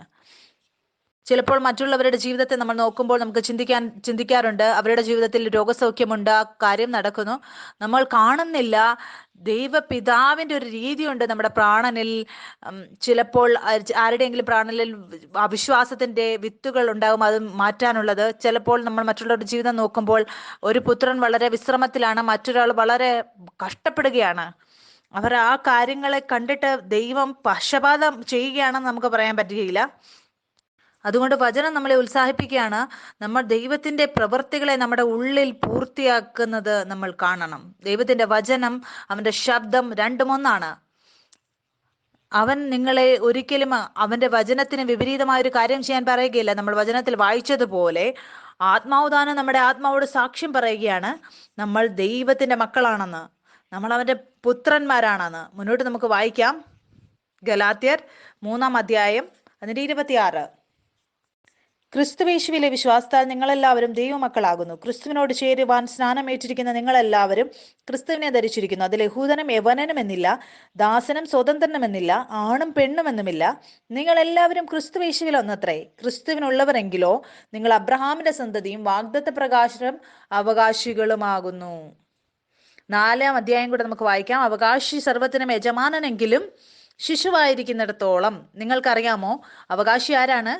അവകാശി ആ അവകാശങ്ങളെല്ലാം ലഭിക്കുന്ന ആള്. ഉദാഹരണമായിട്ട് പറഞ്ഞാൽ, ഒരു രാജാവ് ഉണ്ടെങ്കിൽ ആ രാജാവിന്റെ പുത്രൻ അവന്റെ അവകാശിയാണ്, അവനും ഒരു രാജാവായിരിക്കും. എന്തുകൊണ്ടെന്നാൽ ഒരു രാജാവിന്റെ മകൻ രാജകുമാരനാണ്. രാജാവിന്റെ എല്ലാ അവകാശങ്ങളും ആ അവകാശിക്കാണ് ലഭിക്കുന്നത്. അതുകൊണ്ട് വചനത്തിൽ എഴുതിയിരിക്കുകയാണ്, ഞാൻ അവകാശി സർവത്തിനും യജമാനനെങ്കിലും ശിശുവായിരിക്കുന്നിടത്തോളം ദാസനേക്കാൾ ഒട്ടും വിശേഷതയുള്ളവനല്ല. ഇവിടെ എഴുതിയിരിക്കുകയാണ്, അവകാശി ശിശുവായിരിക്കുന്നിടത്തോളം ദാസനേക്കാൾ ഒട്ടും വിശേഷതയുള്ളവനല്ല. ഇവരൊരുപോലെയാണ്. ആ അവകാശി ഒരു ശിശുവായിരിക്കുന്നിടത്തോളം ആ ശിശുവിനൊരു അറിവില്ല, അവൻ അറിയുന്നില്ല. ഇതിന്റെ എല്ലാം അവൻ കാണുന്നത്, അവന് അധികാരം ഉണ്ട് എന്ന് അവനറിവില്ല. മുന്നോട്ട് എഴുതിയിരിക്കുകയാണ്, പിതാവ് നിശ്ചയിച്ച പദ്ധതിയോളം രക്ഷകന്മാർക്കും ഗൃഹവിചാരകന്മാർക്കും കീഴ്പ്പെട്ടവൻ അത്ര എന്ന് ഞാൻ പറയുന്നു.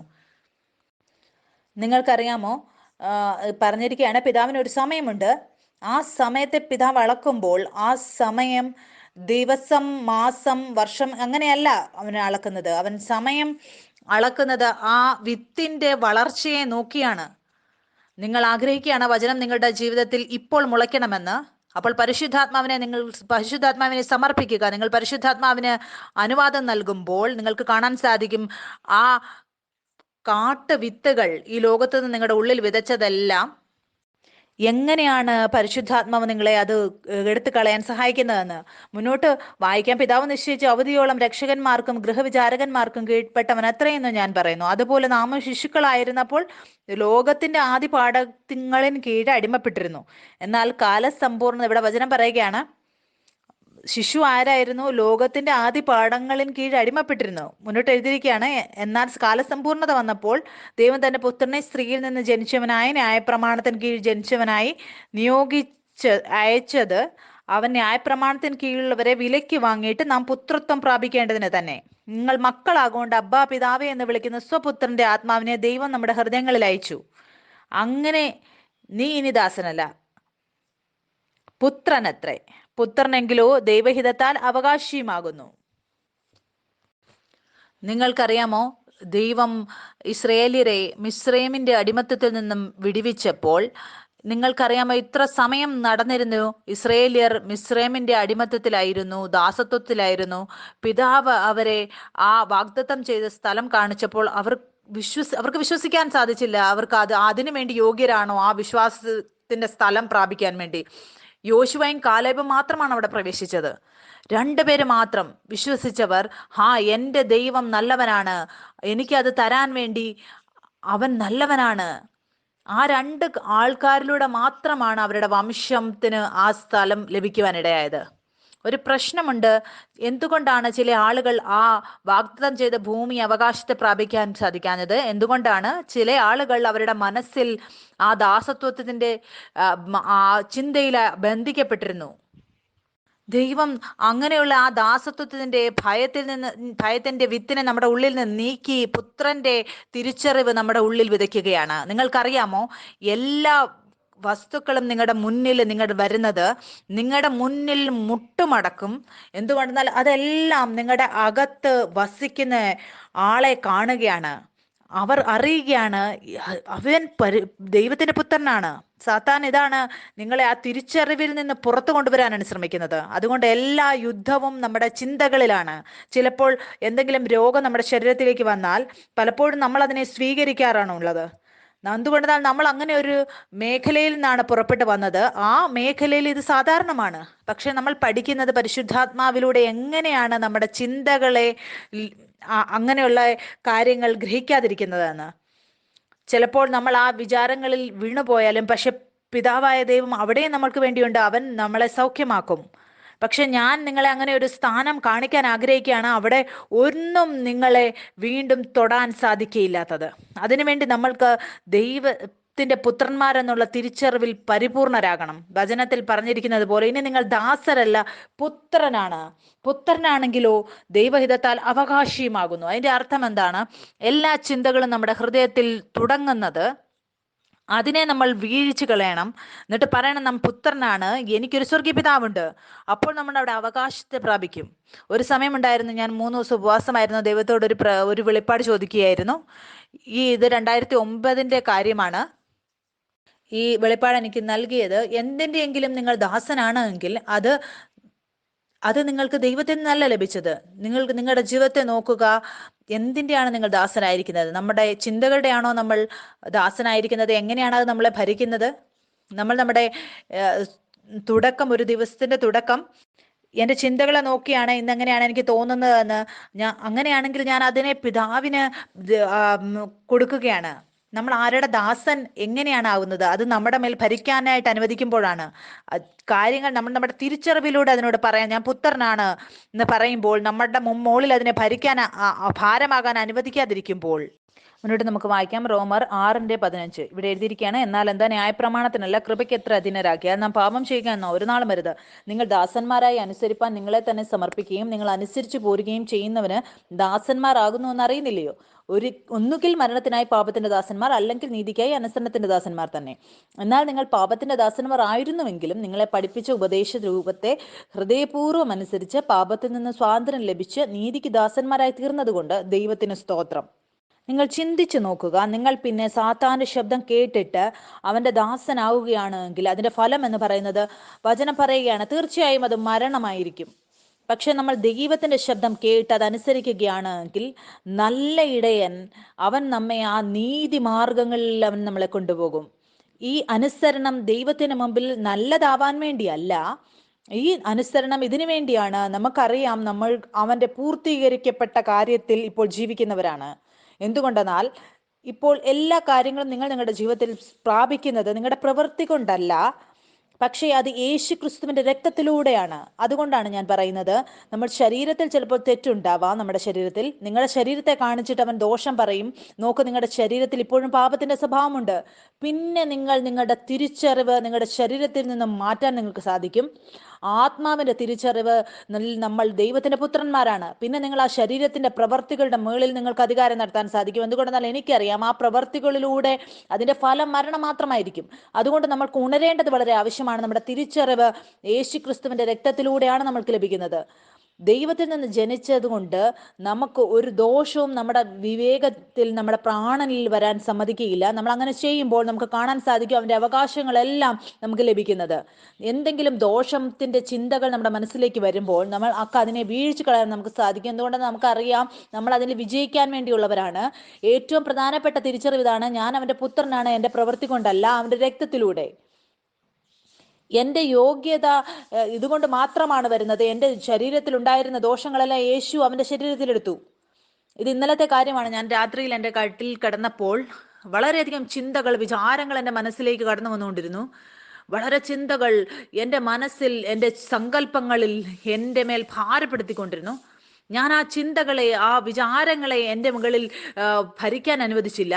ഞാൻ ഈ കാര്യം മാത്രം ഏറ്റു പറഞ്ഞു, സ്വർഗീയ പിതാവേ, അങ്ങാണ് എൻ്റെ പ്രാണനെ തണുപ്പിക്കുന്നത്, അങ്ങാണ് എനിക്ക് സമാധാനം നൽകുന്നത്.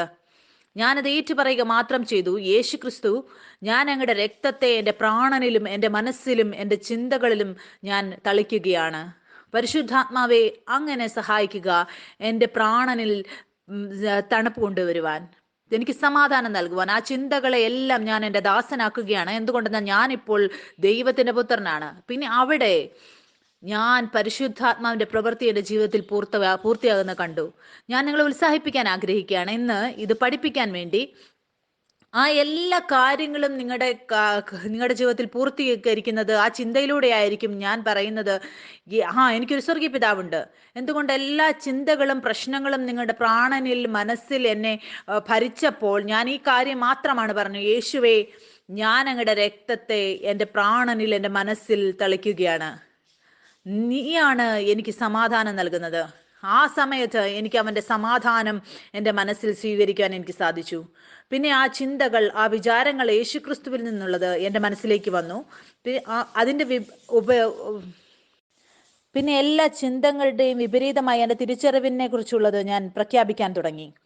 ഞാൻ അങ്ങനെ പ്രഖ്യാപിക്കാൻ തുടങ്ങിയപ്പോൾ എനിക്ക് കാണുവാൻ സാധിച്ചു, എല്ലാ ചിന്തകളും എൻ്റെ പ്രാണനിൽ നിന്നും വിട്ടുപോകുന്നത് കാണാനിടയായി. അതുകൊണ്ട് വചനത്തിൽ എഴുതിയിരിക്കുകയാണ്, നമുക്ക് പോരാട്ടമുള്ളത് ജഡരക്തങ്ങളോടല്ല, വാഴ്ചകളോടും അധികാരങ്ങളോടും സ്വർഗലോകത്തിലെ ദുഷ്ടാത്മസേനയോടുമാണ്. പക്ഷെ ഈ എല്ലാ കാര്യങ്ങളും, ഇതെല്ലാം നമ്മുടെ കാലിൻ്റെ കീഴെയാണ്. അതുകൊണ്ട് നിങ്ങൾ ഈ വിശ്രമത്തിൽ, ഈ സമാധാനത്തിൽ നിലനിൽക്കാൻ നിങ്ങൾക്ക് സാധിക്കും. ഒരു രോഗവും പുത്രനെ തൊടുകയില്ല. എന്തുകൊണ്ടെന്നാൽ പുത്രൻ ഒരു വാതിലാണ്. നിങ്ങൾക്ക് അറിയത്തില്ല ഇതിരിക്കുമ്പോൾ പുത്രൻ നിങ്ങളുടെ ഉള്ളിൽ ജീവിക്കുന്നുവെന്ന്. അപ്പോൾ നിങ്ങളുടെ ജീവിതത്തിലേക്ക് വരുന്ന എല്ലാ ചിന്തകളും സങ്കല്പങ്ങളും നിങ്ങൾ സ്വീകരിക്കാൻ തുടങ്ങും. ആ കാര്യങ്ങൾ നിങ്ങൾ നിങ്ങളുടെ വാക്കുകൊണ്ട് ഏറ്റു പറയാൻ തുടങ്ങും. നിങ്ങൾക്കറിയാമോ, വചനത്തിൽ എഴുതിയിരിക്കുകയാണ്, ജീവനും മരണവും നാവിൻ്റെ അധികാരത്തിൽ ഇരിക്കുന്നുവെന്ന്. യേശുവിൽ ഞാനും നിങ്ങളും ഇപ്പോൾ പൂർത്തീകരിക്കപ്പെട്ട ഒരു കാര്യത്തിലാണ് പിതാവ് നമ്മൾക്ക് വേണ്ടി ചെയ്തത്. നമ്മൾ എത്രയധികം പഠിക്കുന്നുവോ ആ കാര്യങ്ങൾ പ്രഖ്യാപിക്കാൻ നമ്മുടെ നാവിലൂടെ പ്രഖ്യാപിക്കാതിരിക്കുമ്പോൾ നമ്മളുടെ തിരിച്ചറിവിന് വിപരീതമായിട്ടുള്ളത് നമ്മൾ CTS എല്ലാ ചിന്തകളെയും നമ്മൾ ദൈവത്തിന് കൊടുക്കുകയാണ്. എല്ലാ ക്രിസ്തുവിനോടുള്ള അനുസരണത്തിന് വിപരീതമായിട്ട് ഉയരുന്ന എല്ലാ സങ്കല്പങ്ങളെയും പിടിച്ചടക്കുമ്പോൾ, നമ്മൾ ജീവന്റെ കാര്യങ്ങൾ മാത്രം ഏറ്റുപറയുമ്പോൾ, അപ്പോൾ നമുക്ക് മനസ്സിലാകും നമ്മൾ ഈ ഒരു സ്ഥാനത്തിലാണ് നമ്മൾ ആയിരിക്കുന്നത്. അവിടെ സൗഖ്യം മാത്രമല്ല, നമ്മൾ സ്വർഗീയ ആരോഗ്യത്തിൽ ഇരിക്കാൻ നമ്മൾ പഠിക്കും. എൻ്റെ ജീവിതത്തിൽ 2009 മുതൽ 2013 വരെ വളരെയധികം രോഗങ്ങൾ എൻ്റെ ശരീരത്തിൽ വന്നു. എനിക്ക് അറിയാമായിരുന്നു ആ സമയത്ത് എനിക്കൊരു സ്വർഗീയ പിതാവ് ഉണ്ടെന്ന്. പക്ഷെ വീണ്ടും ഞാൻ രോഗിയായിക്കൊണ്ടിരുന്നു. എന്തുകൊണ്ടെന്നാൽ ഞാൻ അപ്പോഴും ആ സ്വർഗീയ പിതാവുമായി ശരിയായൊരു ബന്ധത്തിലായിരുന്നില്ല. എന്തുകൊണ്ടെന്നാൽ ഞാൻ അവൻ്റെ ശബ്ദം കേൾക്കുന്നില്ലായിരുന്നു. ദൈവം എന്നോട് പറഞ്ഞു, നീ വീണ്ടും ജന്മം പ്രാപിച്ചിരിക്കുന്നു, നീ രോഗിയാകുകയില്ല എന്ന്. വീണ്ടും ഞാൻ എൻ്റെ ഈ ലോകത്തിലെ കൂട്ടുകാരുടെ കൂടെ ഇരിക്കുമ്പോൾ അവർ പറയുന്നത് എനിക്ക് ക്ഷീണമാണ്, എനിക്ക് രോഗമുണ്ട്, എനിക്ക് രോഗം തോന്നുന്നുണ്ട്. ഞാൻ ആ കാര്യങ്ങൾ അംഗീകരിക്കാൻ തുടങ്ങി. ആ സമയത്ത് ഞാൻ പ്രാർത്ഥിക്കുമായിരുന്നു, എന്തുകൊണ്ടാണ് പിതാവേ അങ്ങ് എന്തിനാണ് എനിക്ക് ഇതേധികം രോഗം തരുന്നത്, ദുഃഖം തരുന്നത്? ആ സമയത്ത് ഞാൻ ഒരു ദിവസം അവൻ എന്നോട് സ്വപ്നത്തിലൂടെ സംസാരിച്ചു. അത് ഞാൻ കണ്ടു. എൻ്റെ കണ്ണുകൾ കറുത്തിരിക്കുകയായിരുന്നു. അതിൻ്റെ അർത്ഥം ഇതായിരുന്നു, നിങ്ങളുടെ ആത്മീയ മനസ്സ്, ആത്മീയ കണ്ണ് അത് ഇരുട്ടിലായിരിക്കുകയാണ്. പതിയെ പതിയെ ഞാൻ സത്യത്തിലൂടെ എൻ്റെ കണ്ണ് തുറക്കാൻ തുടങ്ങിയപ്പോൾ, ഞാൻ അത് കേൾക്കാൻ തുടങ്ങിയപ്പോൾ, എൻ്റെ പിതാവ് ഇതാണ് എന്നോട് സംസാരിക്കുന്നത്. ഞാൻ ദൈവത്തിൻ്റെ പുത്രനാണ്, എനിക്ക് രോഗം വരികയില്ല. ഞാൻ അങ്ങനെ ചെയ്യാൻ തുടങ്ങിയപ്പോൾ എനിക്ക് കാണാൻ സാധിച്ചു, ഞാൻ അങ്ങനെ ഒരു സ്ഥാനത്തിലാണ്. അവിടെ എന്നെ തൊടുവാൻ സാധിക്കുകയില്ല. അതുകൊണ്ട് എനിക്കറിയാമായിരുന്നു, പതിയെ പതിയെ ക്രിസ്തു എന്നിൽ രൂപാന്തരപ്പെട്ടുകൊണ്ട് ഇരിക്കുകയാണ്. എൻ്റെ പ്രാണനിലും വിചാരങ്ങളിലും അവൻ രൂപാന്തരപ്പെടുകയാണ്. ഇതാണ് ആ രക്ഷയുടെ കാര്യം. പരിശുദ്ധാത്മാവ് ഇന്ന് എൻ്റെ പ്രാണനിൽ, എൻ്റെ സങ്കല്പങ്ങളിൽ, എൻ്റെ ചിന്തകളിൽ ആ വീണ്ടും ജനനത്തിൻ്റെ കാര്യം ഓരോ ദിവസവും ചെയ്യുന്നത്. നമ്മൾ അങ്ങനെ ചെയ്യാൻ പഠിക്കുമ്പോൾ നമ്മുടെ ജീവിതത്തിൽ നമുക്ക് കാണാൻ സാധിക്കും, ഓരോ ദിവസവും യേശു ക്രിസ്തു നമ്മുടെ ജീവിതത്തിൽ എല്ലാ മേഖലകളിലും ജീവിക്കുന്നത്. ഞാൻ എൻ്റെ ജീവിതത്തിൻ്റെ എല്ലാ മേഖലകളിലും യേശു ക്രിസ്തുവിനെ പോലെ ഞാൻ സമാധാനത്തിലാകാൻ പഠിക്കുമ്പോൾ എല്ലാ സൗഖ്യവും അവിടുന്ന് സ്വർഗത്തിൽ നിന്ന് ആത്മാവിലൂടെ ഈ ശരീരത്തിലൂടെ ഒഴുകാൻ തുടങ്ങും.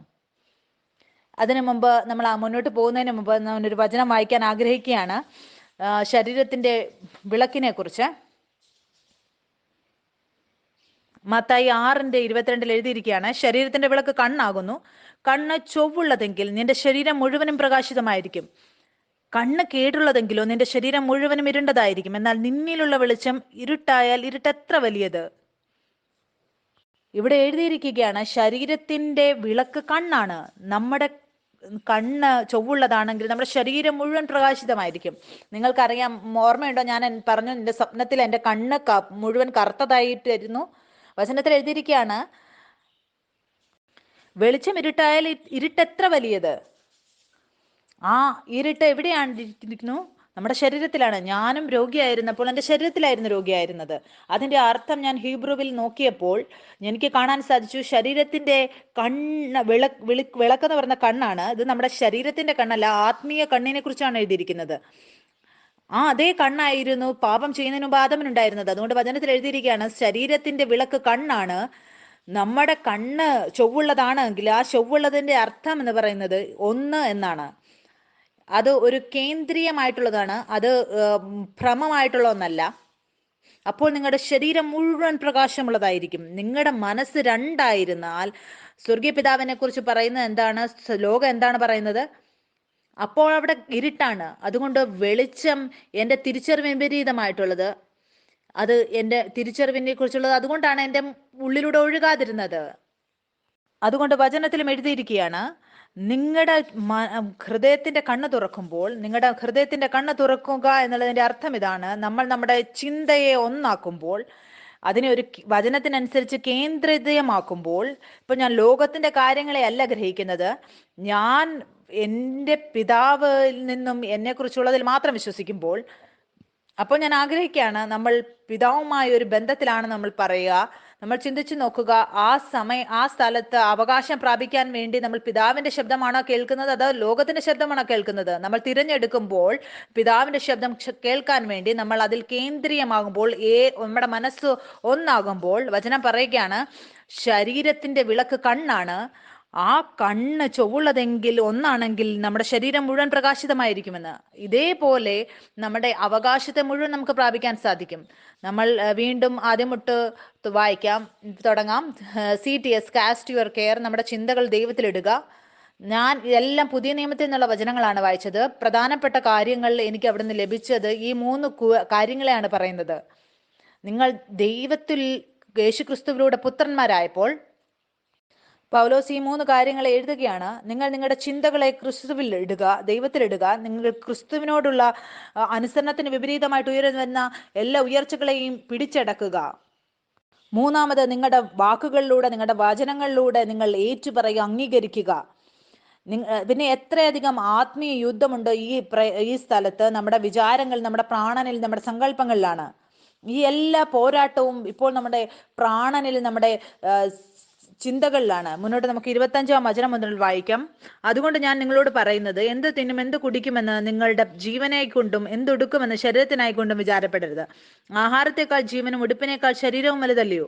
ആകാശത്തിലെ പറവകളെ നോക്കുവിൻ, അവ വിതയ്ക്കുന്നില്ല, കൊയ്യുന്നില്ല, കളപ്പുരയിൽ കൂട്ടിവെക്കുന്നതുമില്ല, എങ്കിലും സ്വർഗസ്ഥനായ നിങ്ങളുടെ പിതാവ് അവയെ പുലർത്തുന്നു. അവയേക്കാൾ നിങ്ങൾ ഏറ്റവും വിശ്വസ്തയുള്ളവരല്ലോ. വിചാരപ്പെടുന്നതിനാൽ തന്റെ നീളത്തോട് ഒരു മുഴം കൂട്ടുവാൻ നിങ്ങളിൽ ആർക്ക് കഴിയും? ഉടുപ്പിനെ കുറിച്ച് വിചാരപ്പെടുന്നതും എന്ത്? വയലിലെ താമര എങ്ങനെ വളരുന്നു എന്ന് നിരൂപിപ്പിൻ. അവ അധ്വാനിക്കുന്നില്ല, നൂൽക്കുന്നതുമില്ല. എന്നാൽ ശലോമോൻ പോലും തന്റെ സർവ്വ മഹത്വത്തിലും ഇവയിൽ ഒന്നിനോണം ചമഞ്ഞിരുന്നില്ല എന്ന് ഞാൻ നിങ്ങളോട് പറയുന്നു. ഇന്നുള്ളതും നാളെ അടുപ്പിലിടുന്നതുമായ വയലിനെ, പുല്ലിനെ ദൈവം അങ്ങനെ ചമയിക്കുന്നുവെങ്കിൽ അല്പവിശ്വാസികളെ, നിങ്ങളെ എത്ര അധികം! ആകയാൽ നാം എന്തു തിന്നും, എന്തു കുടിക്കും, എന്ത് ഉടുക്കും എന്നിങ്ങനെ നിങ്ങൾ വിചാരപ്പെടരുത്. ഈ വകയൊക്കെയും ജാതികൾ അന്വേഷിക്കുന്നു. സ്വർഗസ്ഥനായ നിങ്ങളുടെ പിതാവ് ഇതൊക്കെയും നിങ്ങൾക്ക് ആവശ്യമെന്ന് അറിയുന്നുവല്ലോ. മുമ്പേ അവന്റെ രാജ്യവും നീതിയും അന്വേഷിപ്പിൻ, അതോടുകൂടെ. ഏത് രാജ്യത്താണോ നമ്മൾ വീണ്ടും ജന്മം പ്രാപിച്ചത്, ആ വീണ്ടും ജന്മത്തിലൂടെ അവന്റെ രാജ്യത്ത് നമ്മൾ പുത്രന്മാരെ പോലെയാണ്. രാജ്യവും നീതിയും അന്വേഷിപ്പിൻ. ആ നീതി നമുക്ക് വീണ്ടും ജന്മത്തിലൂടെ, യേശുക്രിസ്തുവിലൂടെ, നമ്മുടെ പ്രവൃത്തിയിലൂടെ അല്ല, അവന്റെ രക്തത്തിലൂടെ നമുക്ക് ലഭിക്കുന്നത്. അതിനെക്കുറിച്ച് നമ്മൾ അന്വേഷിപ്പിൻ, അതോടുകൂടെ ഇതൊക്കെ നിങ്ങൾക്ക് കിട്ടും. ഞാൻ എൻ്റെ എല്ലാ ചിന്തകളും ദൈവത്തിന് നൽകുകയാണ്. എന്തുകൊണ്ടെന്നാൽ എനിക്കറിയാം, എൻ്റെ സ്വർഗീയ പിതാവുണ്ട്, ഞാൻ അവൻ്റെ പുത്രനാണ്. മുന്നോട്ട് നമുക്ക് വായിക്കാം. 1 പത്രോസ് 5-ാം അധ്യായം 5-ാം വാക്യം. ഔവണ്ണം ഇളയവരെ മൂപ്പന്മാർക്ക് കീഴടങ്ങുവീൻ. എല്ലാവരും തമ്മിൽ തമ്മിൽ കീഴടങ്ങി താഴ്മ ധരിച്ചുകൊള്ളുവീൻ. ദൈവം നിഗളുകളോട് എതിർത്ത് നിൽക്കുന്നു, താഴ്മയുള്ളവർക്ക് കൃപ നൽകുന്നു. താഴ്മയുള്ളവർ അവരാണ്, അവരുടെ ചിന്തകളെ ദൈവത്തിന് നൽകുന്നവരാണ്. നമ്മൾ ആ ചിന്തകളെ നമ്മുടെ പ്രവൃത്തികളിലൂടെ നമ്മൾ പ്രാപിക്കാൻ ആഗ്രഹിക്കുകയാണ്. പിന്നെ പറയുകയാണ്, ഞാൻ ദൈവവുമായിട്ട് ബന്ധത്തിലാണെന്ന്. ചിന്തിച്ചു നോക്കുക, പിതാവ് എന്താണ് ആ ചിന്തകളെ കുറിച്ച് പറയുന്നത്? അവൻ പറയുന്ന ഇതാണ്, ആ ചിന്തകൾ നീ എനിക്ക് തരിക. എന്തുകൊണ്ടാണ്? ഞാനാണ് നിങ്ങളുടെ പിതാവ്. നിങ്ങളുടെ ജീവൻ എന്നിലൂടെയാണ് പൂർത്തിയാകുന്നത്. വചനത്തിൽ എഴുതിയിരിക്കുകയാണ്, അതുകൊണ്ട് അവൻ തക്ക സമയത്തെ നിങ്ങളെ ഉയർത്തുവാൻ ദൈവത്തിന്റെ ബലമുള്ള കൈക്കിൽ താണിരിപ്പിൻ. അവൻ നിങ്ങൾക്കായി കരുതുന്നതാകിയാൽ നിങ്ങളുടെ സകല ചിന്താകുലവും അവന്റെ മേലിട്ടുകൊള്ളുവിൻ. നിങ്ങളുടെ ചിന്തകളെ ദൈവത്തിന് കൊടുക്കുക. എന്തുകൊണ്ടെന്നാൽ അവൻ നിങ്ങളെക്കുറിച്ച് ചിന്തിക്കുകയാണ്. അവൻ നിങ്ങൾക്കായി കരുതുന്നു. നിങ്ങൾക്കറിയാമോ, അവൻ ചിന്തിക്കാറില്ല. പക്ഷേ നിങ്ങൾ ചിന്തിച്ചു നോക്കുക, അവൻ ചിന്തിക്കുകയാണെങ്കിൽ അവൻ പറയുകയാണ്, നിങ്ങളുടെ എല്ലാ ചിന്താകുലവും എൻ്റെ മേലിടുക. ഞാൻ നിങ്ങൾക്ക് വേണ്ടി കരുതുന്നവനാണ്, ഞാൻ നിങ്ങളെ വേണ്ടി പ്രവർത്തിക്കുന്നവനാണ്. നമുക്ക് ഏറ്റവും ആദ്യം നമുക്ക് വീണ്ടും ജനനത്തിലൂടെ ലഭിച്ചത് എനിക്കും നിങ്ങൾക്കും ഒരു പിതാവ് ലഭിച്ചു എന്നുള്ളതാണ്. ഇപ്പോൾ നിങ്ങൾ ഒറ്റയ്ക്കല്ല, നിങ്ങൾ അനാഥരല്ല. സ്വർഗീയ പിതാവാണ് നമുക്ക് എല്ലാ കാര്യങ്ങളും, എല്ലാ നന്മകളും നമ്മുടെ ജീവിതത്തിന് വേണ്ടിയുള്ളത് നമുക്ക് തരുന്നത്. അവൻ ഏറ്റവും നല്ലൊരു ജോലി ഒരു ഭർത്താവായിട്ടാണെങ്കിലും ഒരു പിതാവായിട്ടാണെങ്കിലും നിങ്ങൾക്ക് തരികയാണ്. ഞാൻ നിങ്ങളുടെ പിതാവാണ്. അവൻ നിങ്ങൾക്കായി കരുതുന്നാകിയാൽ നിങ്ങളുടെ സകല ചിന്താകളും ഒന്നുമേൽ ഇട്ടുകൊള്ളുവിൻ. നിർമ്മതരായിരിപ്പിൻ, ഉണർന്നിരിപ്പിൻ. നിങ്ങളുടെ പ്രതിയോഗിയായ പിശാച് അലർന്ന സിംഹം എന്ന പോലെ ആരെ വിഴുങ്ങേണ്ടു എന്ന് തിരിഞ്ഞു ചുറ്റി നടക്കുന്നു. ലോകത്തിൽ നിങ്ങൾക്കുള്ള സഹോദര വർഗത്തിനാവോ കഷ്ടപ്പാടുകൾ പൂർണ്ണമായി വരുന്നു എന്നറിഞ്ഞ് വിശ്വാസത്തിൽ സ്ഥിരമുള്ളവരായി അവനോട് എതിർത്ത് നിൽപ്പിൻ. ഇവിടെ നമുക്ക് കാണാൻ സാധിക്കും, വചനം നമ്മളെ ഓർമ്മപ്പെടുത്തുകയാണ്, നിർമ്മതരായിരിപ്പിൻ, ഉണർന്നിരിപ്പിൻ. നിങ്ങളുടെ പ്രതിയോഗിയായ പിശാച് അലർന്ന സിംഹം എന്ന പോലെ ആരെ വിഴുങ്ങേണ്ടു തിരിഞ്ഞു ചുറ്റി നടക്കുന്നു. സാത്താൻ, അവൻ നിങ്ങളെ എങ്ങനെയാണ് കഴിക്കാൻ സാധിക്കുന്നത്? അവന് നിങ്ങളെ തൊടാൻ പോലും സാധിക്കില്ല. അവന് അതിന് നിങ്ങളിൽ നിന്ന് ഒരു അനുവാദം ആവശ്യമാണ് നിങ്ങളെ തൊടാൻ. അതുകൊണ്ട് അവൻ നിങ്ങൾക്ക് വിചാരങ്ങൾ, ചിന്തകൾ തരും. നമ്മൾ ആ ചിന്തകളുടെ കാര്യത്തിൽ നമ്മൾ ഓടാൻ തുടങ്ങുമ്പോൾ, നമ്മൾ ആ ചിന്തകളെ അംഗീകരിക്കാൻ തുടങ്ങുമ്പോൾ നമ്മൾ അതിൻ്റെ ദാസന്മാരായി തീരുകയാണ്. ആ കാര്യങ്ങൾ നമ്മുടെ നാവ് കൊണ്ട് നമ്മൾ ഏറ്റുപറയുമ്പോൾ പിന്നെ നമ്മൾ വീണു പോകും. പിന്നെ ആ സാഹചര്യങ്ങളിൽ ദൈവം, നമ്മളെ പിതാവായ ദൈവം യോഗ്യനാണ് അവൻ അവിടെ നമ്മളെ വിടുവിക്കാൻ വേണ്ടി. പക്ഷെ നിങ്ങൾ ആഗ്രഹിക്കുകയാണ് സാത്താൻ നിങ്ങളുടെ ജീവിതത്തിൽ പ്രവേശിക്കരുത്. നിങ്ങൾക്ക് ഈ തിരിച്ചറിവിൽ ഉണരേണ്ടത് ആവശ്യമാണ്. നിങ്ങൾ ഒരു പിതൃത്വത്തിലാണ് എന്ന്. ഞാൻ എൻ്റെ എല്ലാ ചിന്തകളും അവന് നൽകുകയാണ്. എനിക്കറിയാം എനിക്കൊരു സ്വർഗീയ പിതാവുണ്ടെന്നുള്ളത്. മുന്നോട്ട് നമുക്ക് വായിക്കാം. യാക്കോബ് 4:6 ഇവിടെ എഴുതിയിരിക്കുകയാണ്, എന്നാൽ അവൻ അധികം കൃപ നൽകുന്നു, അതുകൊണ്ട് ദൈവം നിഗളികളോട് എതിർത്ത് നിൽക്കുകയും താഴ്മയുള്ളവർക്ക് കൃപ നൽകുകയും ചെയ്യുന്നു എന്ന് പറഞ്ഞിരിക്കുന്നു. 7 ആകയാൽ നിങ്ങൾ ദൈവത്തിന് കീഴടങ്ങുവിൻ, പിശാചിനോട് എതിർത്ത് നിൽപ്പിൻ, എന്നാൽ അവൻ നിങ്ങളെ വിട്ട് ഓടിപ്പോകും. നിങ്ങൾക്കറിയാമോ, ഇവിടെ വചനത്തിൽ എഴുതിയിരിക്കുകയാണ്, നിങ്ങൾ സാത്താനോട് എതിർത്ത് നിൽപ്പാൻ. നമ്മൾ അവനോട് എതിർത്ത് നിൽക്കണം. അവനോട് യുദ്ധമല്ല ചെയ്യേണ്ടത്. എന്തുകൊണ്ടെന്നാൽ സാത്താനോടുമായുള്ള യുദ്ധം യേശുക്രിസ്തു ജയിച്ചു കഴിഞ്ഞു. ഇപ്പോൾ എൻ്റെ പ്രവൃത്തി, ഞാൻ ചെയ്യേണ്ടത് ഏറ്റവും വലിയ കാര്യം ഇതാണ്, ഞാൻ യേശുക്രിസ്തുവിലെ സമാധാനത്തിൻ്റെ സ്ഥാനത്ത് നിലനിൽക്കുക. അതുകൊണ്ട് എല്ലാ ചിന്തകളും യേശുക്രിസ്തുവിനോടുള്ള ഉയർച്ചയ്ക്ക് വിപരീതമായിട്ടുള്ളതിനെ നമ്മൾ അംഗീകരിക്കരുത്. ചിലപ്പോൾ നിങ്ങൾക്ക് ഈ ലോകത്ത് നിങ്ങൾ കാണുകയും നിങ്ങളുടെ വിചാരങ്ങളിൽ അത് വരികയും ചിന്തകൾ വരികയും ചെയ്താലും നിങ്ങൾ അതിനെ അംഗീകരിക്കുകയരുത്. കുറച്ച് ദിവസം മുമ്പ് എൻ്റെ മനസ്സിൽ ഇങ്ങനെ ഒരു ചിന്ത വന്നു, ഞാൻ ചിലപ്പോൾ രോഗിയാണ്, രോഗം എനിക്ക് വരുമോ, അങ്ങനെയുള്ള ചിന്തകൾ എനിക്ക് വന്നു തുടങ്ങി. ഞാൻ അതിനെല്ലാം ഇടിച്ചു കളഞ്ഞു. എന്നിട്ട് ഞാൻ ഏറ്റു പറഞ്ഞു, ഇതെൻ്റെ സ്വഭാവത്തിൽ ഇല്ല. ഏറ്റവും ആദ്യം നമുക്ക് ഈ രോഗിയാണെന്നുള്ള ചിന്ത വരുമ്പോൾ നമ്മൾ എന്താണ് ആദ്യം ചെയ്യുന്നത്? നിങ്ങൾ പുത്രനാണ് എങ്കിൽ അങ്ങനെ നിങ്ങൾ ചെയ്യുകയില്ല. നമ്മൾ ആ വിചാരങ്ങൾ അംഗീകരിച്ച് അങ്ങനെ ചെയ്യുകയില്ല. നമ്മൾ ഏറ്റുപറയും, ഞാൻ ദൈവത്തിൻ്റെ പുത്രനാണ്, ഇത് എൻ്റെ സ്വഭാവത്തിലില്ല എന്ന്. നിങ്ങൾക്കറിയാമോ സൂപ്പർമാൻ ആരാണ് എന്ന്? അവർ ചെറുതായിരുന്നപ്പോൾ മറ്റുള്ള കുഞ്ഞുങ്ങളെ കാണുമ്പോൾ അവൻ ചിലപ്പോൾ ചിന്തിക്കുമായിരിക്കും, ഞാനും മറ്റുള്ളവർ ഒരുപോലെയാണ് എന്ന്. എന്തുകൊണ്ടെന്നാൽ അവൻ മറ്റുള്ള കുഞ്ഞുങ്ങളെ കാണുമ്പോൾ അവൻ അതുപോലെ തന്നെയാണ് അവനും കാണാൻ. പക്ഷെ ഒരു ദിവസം അവൻ വലുതാകുമ്പോൾ അവൻ്റെ പിതാവുമായി കാണുകയാണ്. ആ പിതാവ് അവനോട് പറയുകയാണ്, നിനക്ക് പറക്കാൻ സാധിക്കുമെന്ന്. പിന്നെ അവൻ ആ സത്യത്തിലൂടെ ആ കാര്യങ്ങൾ പൂർത്തീകരിക്കുന്നത് അവൻ കാണുവാനിടയാകുകയാണ്. പക്ഷെ ഒരു സമയമുണ്ടായിരുന്നു, അവൻ ചെറുതായിരുന്നപ്പോൾ ആ യുദ്ധം അവൻ്റെ ചിന്തകളിലായിരുന്നു യുദ്ധം ചെയ്തുകൊണ്ടിരുന്നത്. അവന് പറക്കാൻ സാധിക്കില്ല, മറ്റുള്ളവരെ പോലെയാണ് എന്ന്. ഇപ്പോൾ സത്യം അവൻ്റെ ജീവിതത്തിൽ വന്നപ്പോൾ അവൻ പറക്കാൻ സാധിക്കും അവന്. ഇപ്പോൾ ആ വിചാരങ്ങൾ, ചിന്തകൾ പറയും അവനോട്, നീ മറ്റുള്ളവരെ പോലെ അല്ല, നിനക്ക് പറക്കാൻ സാധിക്കുകയില്ല എന്ന്. അവൻ വീണ്ടും അവൻ്റെ പഴയ ജീവിതത്തിലേക്ക് വരാൻ സാധിക്കില്ല. അതുപോലെയാണ് നമ്മുടെ ചിന്തയിലും നമ്മുടെ ജീവിതത്തിലും. നമ്മുടെ പഴയ ജീവിതവുമായി ബന്ധപ്പെട്ടിരുന്നത് നമ്മുടെ ജീവിതത്തിലേക്ക് നുണ കൊണ്ടുവന്നിരുന്നത്. വീണ്ടും ജനനത്തിലൂടെ ആ സത്യം നമ്മുടെ ജീവിതത്തിലേക്ക് വന്നപ്പോൾ ആ പഴയ എല്ലാ ചിന്തകളെയും നമ്മൾ വീഴ്ച കളയുകയാണ്. നമ്മുടെ ശബ്ദത്തിലൂടെ നമ്മൾ ഏറ്റുപറയുകയാണ്. പിന്നെ മുന്നോട്ട് നമുക്ക് വായിക്കാം. ഫിലിപ്പിയർ 4:4 കർത്താവിൽ എപ്പോഴും സന്തോഷിപ്പിൻ എന്ന് ഞാൻ പിന്നെയും പറയുന്നു. നിങ്ങളുടെ സൗമ്യത സകല മനുഷ്യരും അറിയട്ടെ. കർത്താവ് വരുവാൻ അടുത്തിരിക്കുന്നു. നിങ്ങൾക്കറിയാമോ, വചനം ഇതിനു മുമ്പ് പറയുന്നത് ഇതാണ്, നിങ്ങളൊന്നിനെക്കുറിച്ചും വിചാരപ്പെടരുത്, ദൈവം അടുത്തിരിക്കുന്നു എന്ന് പറയുകയാണ്. കർത്താവ് വരുവാൻ അടുത്തിരിക്കുന്നു. അതിൻ്റെ അർത്ഥം ഇതാണ്, നമ്മൾ പുതൃത്വത്തിലാണ്. നിങ്ങൾ ഒന്നിനെക്കുറിച്ചും വിചാരപ്പെടരുത്.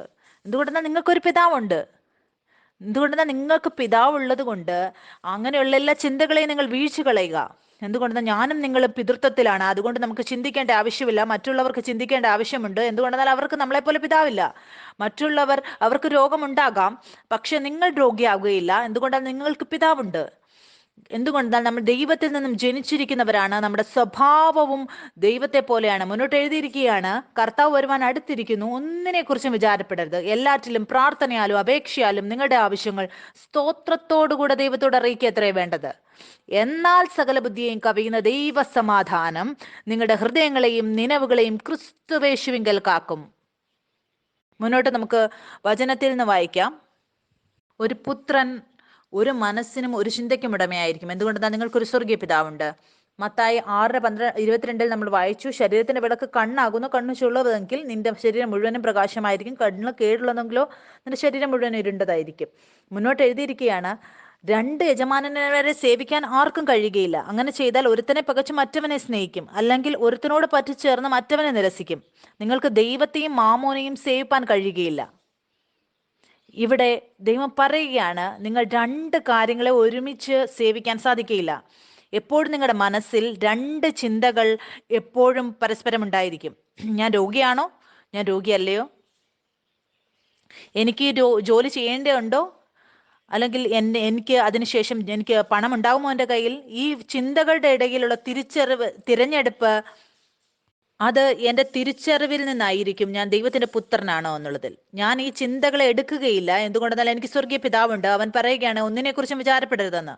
പിന്നെ നമ്മൾ ആ സമാധാനത്തിന്റെ സ്ഥാനത്ത് നിലനിൽക്കാൻ പഠിക്കുമ്പോൾ നമുക്ക് വിശ്രമം ലഭിക്കുവാനിടയാകും. പിന്നെ നമുക്ക് കാണാൻ സാധിക്കും, ഒരു മനസ്സോടെ ഒരേ ചിന്തയോടെ നമ്മൾ സഞ്ചരിക്കുമ്പോൾ എല്ലാ വെളിച്ചവും ആ ജീവനും അത് ആത്മാവിലൂടെ നമ്മുടെ പ്രാണനിലേക്ക്, നമ്മുടെ ശരീരത്തിലേക്ക് അതിന്റെ ഫലങ്ങളെ നമുക്ക് കാണാൻ സാധിക്കും.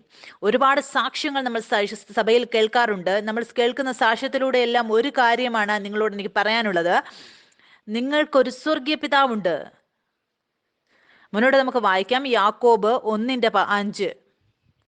നിങ്ങളിൽ ഒരുവന് ജ്ഞാനം കുറവാകുന്നുവെങ്കിൽ ഫത്സിക്കാതെ എല്ലാവർക്കും ഔദാര്യമായി കൊടുക്കുന്നവനായ ദൈവത്തോട് യാചിക്കട്ടെ, അപ്പോൾ അവന് ലഭിക്കും. എന്നാൽ അവൻ ഒന്നും സംശയിക്കാതെ വിശ്വാസത്തോടെ യാചിക്കണം. സംശയിക്കുന്നവൻ കാറ്റടിച്ചലയുന്ന കടൽ തിരയ്ക്ക് സമൻ. ഇങ്ങനെയുള്ള മനുഷ്യൻ കർത്താവിങ്കിൽ നിന്ന് വല്ലതും ലഭിക്കുമെന്ന് നിരൂപിക്കരുത്. മനസ്സുള്ളവൻ മനുഷ്യൻ തന്റെ വഴികളിലൊക്കെയും അസ്ഥിരനാകുന്നു.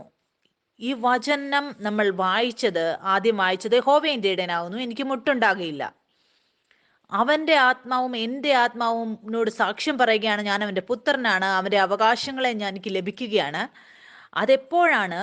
ഞാൻ അവനുമായ ബന്ധത്തിൽ, ആ കാര്യങ്ങളെക്കുറിച്ച് അവൻ എന്നെക്കുറിച്ച് പറയുന്നതിൽ ആ ബന്ധത്തിലായിരിക്കുമ്പോൾ, നമ്മൾ എത്രയധികം ഒരു മനസ്സോടെ ആയിരിക്കുമ്പോൾ, പിതാവിനോട് പറയുന്നത് ഞാൻ കേൾക്കുമ്പോൾ, ഞാൻ എൻ്റെ ജീവിതത്തിൽ എനിക്ക് പഠിക്കുവാനിടയായി, നമ്മൾ ദൈവവുമായ ആ ബന്ധത്തിലായിരിക്കുമ്പോൾ നമ്മൾ ദൈവത്തിന്റെ ശബ്ദം കേൾക്കേണ്ടത് ആവശ്യമാണ്. അവൻ എന്നെക്കുറിച്ച് വചനത്തിലൂടെ എന്താണ് എന്നോട് പറയാൻ ആഗ്രഹിക്കുന്നത്. ഒരു സമയമുണ്ടായിരുന്നു എൻ്റെ ജീവിതത്തിൽ, ഞാൻ രോഗിയായിരുന്നു. പക്ഷേ ആ സമയത്ത് ഞാൻ പിതാവിൻ്റെ ആ ശബ്ദം കേട്ടു, ഞാൻ ഒരു പുത്രനാണ്, ഞാൻ വീണ്ടും ജന്മം പ്രാപിച്ച വ്യക്തിയാണ്, എനിക്ക് രോഗം വരികയില്ല. ഞാൻ അവൻ്റെ ശബ്ദം കേൾപ്പാൻ തുടങ്ങിയപ്പോൾ, വിശ്വസിക്കാനും ഒരു മനസ്സോടുകൂടെ സഞ്ചരിക്കാനും തുടങ്ങിയപ്പോൾ, ഞാൻ വിശ്വസിക്കും. പിതാവിനെ കുറിച്ച് പറയുന്നത് മരണം വന്നാലും ഞാൻ അതിൽ വിശ്വസിക്കും. ഞാൻ കേൾക്കാൻ തുടങ്ങിയപ്പോൾ പിന്നെ ഞാൻ എൻ്റെ ജീവിതത്തിൽ അവകാശങ്ങൾ പ്രാപിക്കാൻ തുടങ്ങി. എന്തുകൊണ്ടെന്നാൽ ഞാനിപ്പോൾ രണ്ട് ചിന്തകളുമായിട്ടല്ല എൻ്റെ ജീവിതം നയിക്കുന്നത്. ആ രീതി, സ്വർഗീയ ആരോഗ്യത്തിൽ നിലനിൽക്കുന്നതിൻ്റെ രീതി, ആ എല്ലാ അവകാശവും പ്രാപിക്കുന്നതിന് ദൈവം നമ്മളോട് വാഗ്ദത്തം ചെയ്ത ആ അവകാശങ്ങൾ പ്രാപിക്കാനുള്ള വഴി വചനത്തിൽ എഴുതിയിരിക്കുന്ന ഇതാണ്: നമ്മൾ അവൻ്റെ എല്ലാ വാഗ്ദത്തങ്ങളും നമ്മളെക്കുറിച്ച് എഴുതിയിരിക്കുന്നതിനെ പിടിച്ചുകൊള്ളണം. ആ എല്ലാ വാഗ്ദത്തങ്ങളും എന്താണ്? അത് അവൻ്റെ ശബ്ദമാണ്, അവൻ്റെ വചനമാണ്. അവൻ പറയുന്നത് ഏത് മേഖലയിൽ നിങ്ങൾ അവൻ്റെ അവകാശങ്ങൾ പ്രാപിക്കാൻ ആഗ്രഹിക്കുന്നതോ, നിങ്ങൾ ദൈവത്തോട് പറയുക, ഞാൻ അങ്ങയുടെ ആ ശബ്ദം കേൾപ്പാൻ ആഗ്രഹിക്കുന്നു. നിങ്ങൾക്കറിയാമോ, നിങ്ങൾ പിതാവുമായി ആ ബന്ധത്തിലായിരിക്കുമ്പോൾ നിങ്ങളുടെ സ്നേഹം തിരിച്ച് പിതാവിനെ എങ്ങനെയാണ് നിങ്ങൾ പ്രകടീകരിക്കുന്നത്? നിങ്ങൾ എങ്ങനെയാണ് അവന് അനുവാദം കൊടുക്കുന്നത് നിങ്ങളുടെ ഇടയനാകാനുള്ളത്? അതെപ്പോഴാണ്? നിങ്ങൾ അവൻ്റെ ശബ്ദം കേൾക്കാൻ തുടങ്ങുമ്പോൾ, ആ ശബ്ദം കേട്ട് അവനും അംഗീകരിക്കുമ്പോഴാണ്. നിങ്ങൾ പറയുകയാണ്, ഞാൻ ഈ ലോകത്തിനുള്ളതല്ല എന്ന്. ഞാൻ അവനെ വിശ്വസിക്കുകയാണ്, ഞാൻ ഈ ലോകത്തിനുള്ളവനല്ല. അനുസരണക്കേടിന്റെ ആത്മാവ് പോവുകയാണെങ്കിൽ ഒരു വിചാരത്തിലൂടെ വരികയുള്ളൂ, പിതാവിൽ നിന്നുള്ളതിൽ നിന്ന്. ഞാനിത് പഠിക്കാറുണ്ട്. എല്ലാ കാര്യങ്ങളും എൻ്റെ ജീവിതത്തിൽ, ഈ ശരീരത്തിൽ ഞാൻ കാണുന്നതും കേൾക്കുന്നതും, ഈ കാര്യങ്ങൾ നോക്കി ഞാൻ അതിനെ സത്യമെന്ന് അംഗീകരിക്കാറില്ല. ദൈവത്തിന്റെ വചനം, പരിശുദ്ധാത്മാവ് വചനത്തിലൂടെ എന്നെക്കുറിച്ച് പറയുന്നതാണ് സത്യം. എനിക്ക് ഓർമ്മയുണ്ട്, ഒരു പ്രാവശ്യം എൻ്റെ സാക്ഷ്യമാണ്, ഞാൻ എൻ്റെ സ്വപ്നത്തിൽ എങ്ങനെ സംഭവിച്ചു. ഒരു അറിവുള്ള ഒരു മുഖം ആ ആളോട് സുവിശേഷം പറയാൻ എന്നോട് പറഞ്ഞു. അത് എൻ്റെ മനസ്സിൽ പറഞ്ഞു, ഇത് ചീത്തയായിട്ടുള്ള കാര്യമാണ്, ഇത് ഒരിക്കലും നടക്കാൻ പോകുന്നില്ല, ഞാൻ ഇയാളെ അറിയുന്നതാണ്, ഇയാൾ എൻ്റെ ശബ്ദം കേൾക്കുകയില്ല. ആ സമയത്ത് ഞാൻ എൻ്റെ ശരീരത്തിൻ്റെ അറിവിനെ ഞാൻ മാറ്റിവെച്ചു. എന്നിട്ട് പരിശുദ്ധാത്മാവ് പറഞ്ഞ ആ കാര്യം ഞാൻ ചെയ്തു. ആ ശബ്ദം കേട്ട് ഞാൻ പ്രവർത്തിക്കാൻ വേണ്ടി പോയപ്പോൾ അതിന്റെ ഫലം ലഭിച്ചത് എന്ന് പറയുന്നത് ഏറ്റവും വലിയൊരു ഫലമാണ് എനിക്ക് ലഭിച്ചത്.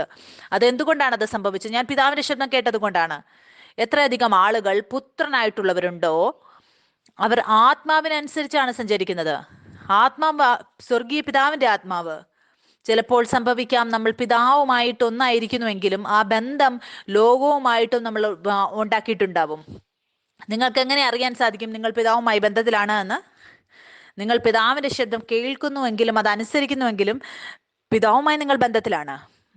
നമ്മൾ ഈ ലോകത്തിന്റെ അന്ധകാരത്തിന്റെ മേഖലകളിലെ ശബ്ദം കേട്ട് അതനുസരിക്കുകയാണെങ്കിൽ നമ്മൾ അതുമായിട്ടാണ് ബന്ധപ്പെട്ടിരിക്കുന്നത്. പിന്നെ ചിലപ്പോൾ നമ്മൾ പുത്രനാണെങ്കിലും മറ്റൊരാളുമായി നമ്മൾ ബന്ധത്തിലായിരിക്കുകയാണ്. സങ്കീർത്തനം 23 ലാളിത്യം ഇതാണ്: യഹോവ ദൈവം എൻ്റെ ഇടയനാണ്, ഇപ്പോൾ അങ്ങന്റെ പിതാവാണ്, അങ്ങയുടെ ശബ്ദമാണ് ഞാൻ കേൾക്കുന്നത്. ഞാൻ അങ്ങനെ ചെയ്യുമ്പോൾ അവൻ എന്നെ ആ നീതി മാർഗങ്ങളിൽ എന്നെ നടത്തുകയാണ്. അവൻ എന്നെ സ്വസ്ഥതയുള്ള വെള്ളത്തിനരികത്തേക്ക് നടത്തുകയാണ്, കൊടുങ്കാറ്റിലേക്കല്ല. നിങ്ങൾ കൊടുങ്കാറ്റിന്റെ ഇടയിലാണെങ്കിലും അവൻ നിങ്ങളെ പഠിപ്പിക്കും, ആ കൊടുങ്കാറ്റിന്റെ ഇടയിലും എങ്ങനെയാണ് സമാധാനത്തോടെ ഉറങ്ങാൻ സാധിക്കുന്നതെന്ന്. ഒരു വ്യത്യാസം വരികയില്ല. എത്ര സാഹചര്യങ്ങൾ പ്രശ്നത്തിലാണെങ്കിലും അതിൻ്റെ ഇടയിലും വിശ്രമത്തോൽ ഉറങ്ങാൻ നിങ്ങളെ അവൻ പഠിപ്പിക്കും. മുന്നോട്ടുള്ള വചനം നമ്മൾ നമ്മുടെ അടുത്ത വീഡിയോയിൽ സെക്കൻഡ് പാർട്ടിൽ നമ്മൾ എടുക്കും. അതിനെക്കുറിച്ച് നമ്മൾ വീണ്ടും CTSനെ കുറിച്ച് പഠിക്കും. നിങ്ങളുടെ ചിന്തകൾ ദൈവത്തിന് മുകളിൽ ഇടുക, എല്ലാ ഉയർച്ചകളെയും ഇടിച്ചു കളയുക, ഘോഷിക്കുക.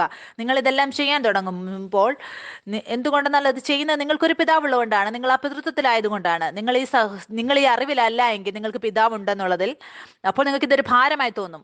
നിങ്ങൾ പഠിക്കാൻ, നിങ്ങളുടെ ചിന്തകൾ അവനിൽ കൊടുക്കാൻ പഠിക്കുമ്പോൾ നിങ്ങൾക്ക് അറിയാൻ സാധിക്കും നിങ്ങൾക്കൊരു പിതാവുണ്ട് എന്ന്. നിങ്ങൾക്കറിയാൻ സാധിക്കും പിതാവ് മുന്നമേ നിങ്ങളുടെ മുഴുവൻ ജീവിതത്തെയും പൂർത്തീകരിക്കപ്പെട്ട് വെച്ചിരിക്കുകയാണ്. അതുകൊണ്ട് നിങ്ങൾ എങ്ങനെയാണ് അറിയുന്നത് ഒരു ചിന്ത നിങ്ങളിൽ നിന്നാണോ അതോ ദൈവത്തിൽ നിന്നാണോ എന്ന്? നിങ്ങൾ വചനം വായിക്കുക. വചനം വായിക്കാൻ തുടങ്ങുമ്പോൾ നിങ്ങൾക്ക് അറിയാൻ സാധിക്കും, ഇതെന്റെ പിതാവിൽ നിന്നുള്ളതാണ്. ഒരാൾ എന്നെ അവിടെ കഴിഞ്ഞ ദിവസം കണ്ണുവാനിടയായി. കുറെ നാളുകളായിട്ട് ആള് വിശ്വാസത്തിലാണ്. ഒരുപാട് പ്രശ്നങ്ങൾ അവരുടെ ജീവിതത്തിൽ ഉണ്ടായിരുന്നു. ഞാൻ അവളോട് പറയാനിടയായി, ഒരു ഉദാഹരണമായിട്ട് പറഞ്ഞു, നിങ്ങൾ ചിന്തിച്ചു നോക്കുക, നിങ്ങൾക്കൊരു വരനുണ്ട്, നിങ്ങളുടെ കല്യാണം നടക്കാൻ പോകുന്ന ഒരാൾ. ആ ആളെക്കുറിച്ച് ഒരു പുസ്തകത്തിൽ മുഴുവൻ കാര്യങ്ങളും എഴുതിയിട്ടുണ്ട്. നിങ്ങൾക്ക് ഉത്സാഹം ഉണ്ടാകുകയില്ല ആ ആളെക്കുറിച്ച് മുഴുവൻ അറിയാൻ വേണ്ടിയും അത് വായിക്കാൻ വേണ്ടിയും. അതുപോലെയാണ് എൻ്റെ ജീവിതത്തിൽ നടന്നത്. ഞാൻ ക്രിസ്തുവിൽ വന്നപ്പോൾ എനിക്ക് അറിയാമായിരുന്നു, ക്രിസ്തുവിന് എന്നെക്കുറിച്ച് എല്ലാം അറിയാം, പക്ഷെ ഞാൻ അറിയാൻ ആഗ്രഹിക്കുന്നു അവനെക്കുറിച്ച്. അതുകൊണ്ട് ഞാൻ വചനം വായിക്കാൻ തുടങ്ങി. എനിക്ക് അറിയുവാൻ അവനാണ് സത്യമായ ദൈവം. പിന്നെ അവൻ്റെ ശബ്ദം കേട്ട് ഞാൻ അംഗീകരിച്ചു. ഞാൻ അവനുമായി ബന്ധത്തിലേക്ക് വന്നു. പിന്നെ ഞാൻ അറിഞ്ഞു എൻ്റെ പിതാവിൻ്റെ ശബ്ദം എന്താണ്. എന്തെല്ലാം നുണകളാണ് ഈ ലോകം എൻ്റെ ഹൃദയത്തിൽ വിതച്ചിരിക്കുന്നത് പിതാവിൽ നിന്നല്ലാത്തത്. രണ്ടിൻ്റെയും വ്യത്യാസം എനിക്ക് മനസ്സിലാക്കുവാൻ സാധിച്ചു. അതുകൊണ്ട് നിങ്ങൾ വചനത്തിൽ നിങ്ങളുടെ സമയം ചെലവഴിക്കുന്നില്ല എങ്കിൽ പിന്നെ നിങ്ങൾ എങ്ങനെ അറിയും ആ ചിന്തകൾ ദൈവത്തിൽ നിന്നാണോ അതോ സൈതാനിൽ നിന്നാണോ എന്ന്? ചിലപ്പോൾ ഒരു ചിന്ത നിങ്ങളുടെ പ്രാണനിലേക്ക് വന്നാൽ നിങ്ങൾ രോഗിയാണ് എന്ന്. പക്ഷെ വചനത്തിൽ എഴുതിയിരിക്കുകയാണ് നിങ്ങൾക്ക് രോഗം വരികയില്ല. എന്തുകൊണ്ടെന്നാലേ അവന്റെ അടിപ്പിണരാൻ എനിക്ക് സൗഖ്യം വന്നിരിക്കുകയാണ്. 2000 വർഷങ്ങൾക്ക് മുമ്പ്. സ്വർഗീയ ആരോഗ്യം, രോഗം, അത് രണ്ട് മേഖലയാണ്. ഒരിക്കലും ആരോഗ്യവും രോഗവും ഒരു സ്ഥലത്ത് വരികയില്ല. അതുകൊണ്ട് എനിക്ക് സൗഖ്യത്തിന്റെ ശരീരമാണ് ലഭിച്ചിരിക്കുന്നത്, ഇതിന് രോഗി എന്ന് പറയാൻ സാധിക്കുകയില്ല. അതുകൊണ്ട് ആ വിചാരം നമ്മുടെ പ്രാണനിലേക്ക് വരുമ്പോൾ സാധാരണ മറ്റുള്ളവരെ പോലെ നമ്മൾ പ്രവർത്തിച്ചത്, നമ്മളത് നമ്മുടെ കൊണ്ട് ഏറ്റു പറഞ്ഞു, ഇന്ന് എനിക്ക് നല്ലതായിട്ട് തോന്നുന്നില്ല, എനിക്ക് ശരീരത്തിൽ ക്ഷീണം തോന്നുന്നു, നമുക്കറിയില്ലായിരുന്നു. പക്ഷെ ഞാനും നിങ്ങളും ഇപ്പോൾ പുത്രന്റെ തിരിച്ചറിവിൽ ഉണർന്നപ്പോൾ അങ്ങനെയുള്ള ചിന്തകളെ നമ്മൾ ഇടിച്ചു കളയുക, ആ ജീവനെ നമ്മൾ ഏറ്റുപറയുക. ഞാൻ പിതൃത്വത്തിലാണ്, ഞാൻ അവന്റെ പുത്രനാണ്. പിന്നെ നിങ്ങൾ ആ പിതാവിന്റെയും പുത്രന്റെയും ബന്ധത്തിൽ തന്നെത്താൻ ഉറപ്പുള്ളവരെ നിങ്ങൾക്ക് കാണാൻ സാധിക്കും. പിതാവ് നിങ്ങളെ പിന്നെ അങ്ങനെ ഒരു സ്ഥാനത്തേക്ക് കൊണ്ടുപോകും. പിന്നെ നിങ്ങൾക്ക് മനസ്സിലാകും, ഇനി എന്നെ ഒന്നിനും തൊടാൻ സാധിക്കില്ല. 10 വർഷം ഒരു രോഗവും നിന്നില്ല. എല്ലാ തെറ്റായ കാര്യങ്ങളും എൻ്റെ ജീവിതത്തിൽ നിന്ന് പോയി. എന്തുകൊണ്ടെന്നാൽ ഞാൻ ആ ശബ്ദം കേട്ടു, യഹോവ എൻ്റെ ഇടയനാകുന്നു. ഒരു മനസ്സോടെ, ഒരേ ചിന്തയോടെ, കേന്ദ്രിതമായി ഒരു പുത്രൻ എപ്പോഴും ഒരു ചിന്തയോടെ നടക്കുന്നു. ഏത് നിമിഷം ഞാൻ എൻ്റെ ജീവിതത്തിൽ രോഗിയായിരുന്നപ്പോൾ ഞാൻ കരയുമായിരുന്നു, പിതാവെ എങ്ങനെ വിട്ടതെന്തിനാണ്, ഇതെന്തിനാണ് എനിക്ക് രോഗം തന്നത്? ദൈവം എന്നെ കാണിക്കുവാനിടയായി. എൻ്റെ കണ്ണ് കറുത്തായിരിക്കുകയാണ്, ഞാൻ ഒരു അന്ധയായിരിക്കുകയാണ്. ഞാൻ അവന്റെ ശബ്ദം കേൾക്കുന്നില്ലായിരുന്നു. ഞാനൊരു പിടിവാശിയുള്ള കുട്ടിയെ പോലെയായിരുന്നു. ഞാൻ പുത്രനായിരുന്നു, പക്ഷെ ഞാൻ അവനുമായി ബന്ധത്തിലല്ലായിരുന്നു. പതിയെ ഞാൻ അവനുമായി ബന്ധത്തിലേക്ക് വരാൻ തുടങ്ങിയപ്പോൾ നിങ്ങൾക്ക് പറയാൻ സാധിക്കും, നിങ്ങൾ അവനുമായി ബന്ധത്തിലാണ് എങ്കിലും ആ സമയത്തും നിങ്ങൾ അവന്റെ ശബ്ദം കേൾക്കുന്നുവെങ്കിൽ, അങ്ങനെ ചെയ്യുകയാണെങ്കിൽ, പിന്നെ സ്വർഗീയ പിതാവും നിങ്ങൾക്ക് വേണ്ടി 2 ചിന്തയല്ല വെക്കുന്നത്. അവൻ ഒരേ ഒരു ചിന്തയാണ് അവൻ നിങ്ങൾക്ക് വേണ്ടി വെക്കുന്നത്. ആ ചിന്ത നിങ്ങൾക്ക് വേണ്ടി, നിങ്ങളുടെ നന്മയ്ക്ക് വേണ്ടിയുള്ളതാണ്.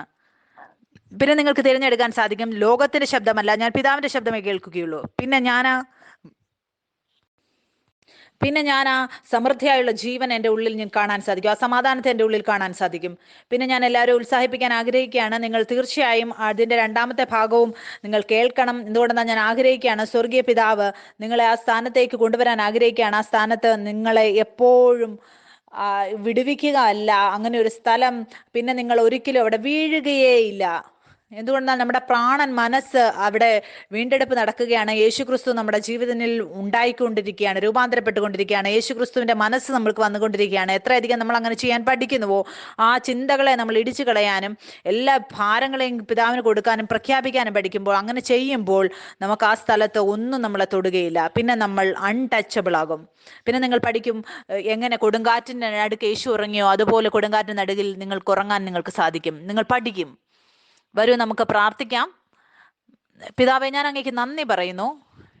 ഈ ഇന്ന് വചനം കേട്ടതിലൂടെ ആത്മീയ ഉന്നതി എൻ്റെ ജീവിതത്തിൽ വന്നതിൻ്റെ 10% ഞാൻ അങ്ങേക്ക് അർപ്പിക്കുകയാണ്. എന്തുകൊണ്ടെന്നാൽ യേശുക്രിസ്തുവെ അങ്ങ് എൻ്റെ മഹാപുരോഹിതനാണ്. ഇന്ന് എനിക്ക് അങ്ങിലൂടെ ലഭിച്ച വെളിപ്പാടിൻ്റെ എല്ലാ 10% ഞാൻ അങ്ങേക്ക് നൽകുകയാണ്. ഞാൻ അങ്ങേ സ്തുതിക്കുകയാണ്. നിങ്ങൾക്ക് നന്ദി അർപ്പിക്കാം ദൈവത്തിന്. സ്തുതിക്കുക നിങ്ങൾ ദൈവത്തെ. അന്യഭാഷയിൽ നിങ്ങൾക്ക് പ്രാർത്ഥിക്കാം എന്നോട് കൂടെ. Thank you, Jesus, that through you we get to have a Father. And because we are fathered, everything about our lives is governed by you. It's in the finished work that you made us a son, that we're in the realm of your blood, and your blood keeps us. Your blood is restoring our soul. I thank you that your blood goes before us and we are in the realm of your blood, and that's why we can rest. We can rest. I just thank you, Father, that I'm in a relationship with you, and only your words will I listen to. And I thank you that you are my shepherd and we don't lack in any area. We shall never be in want. Amen.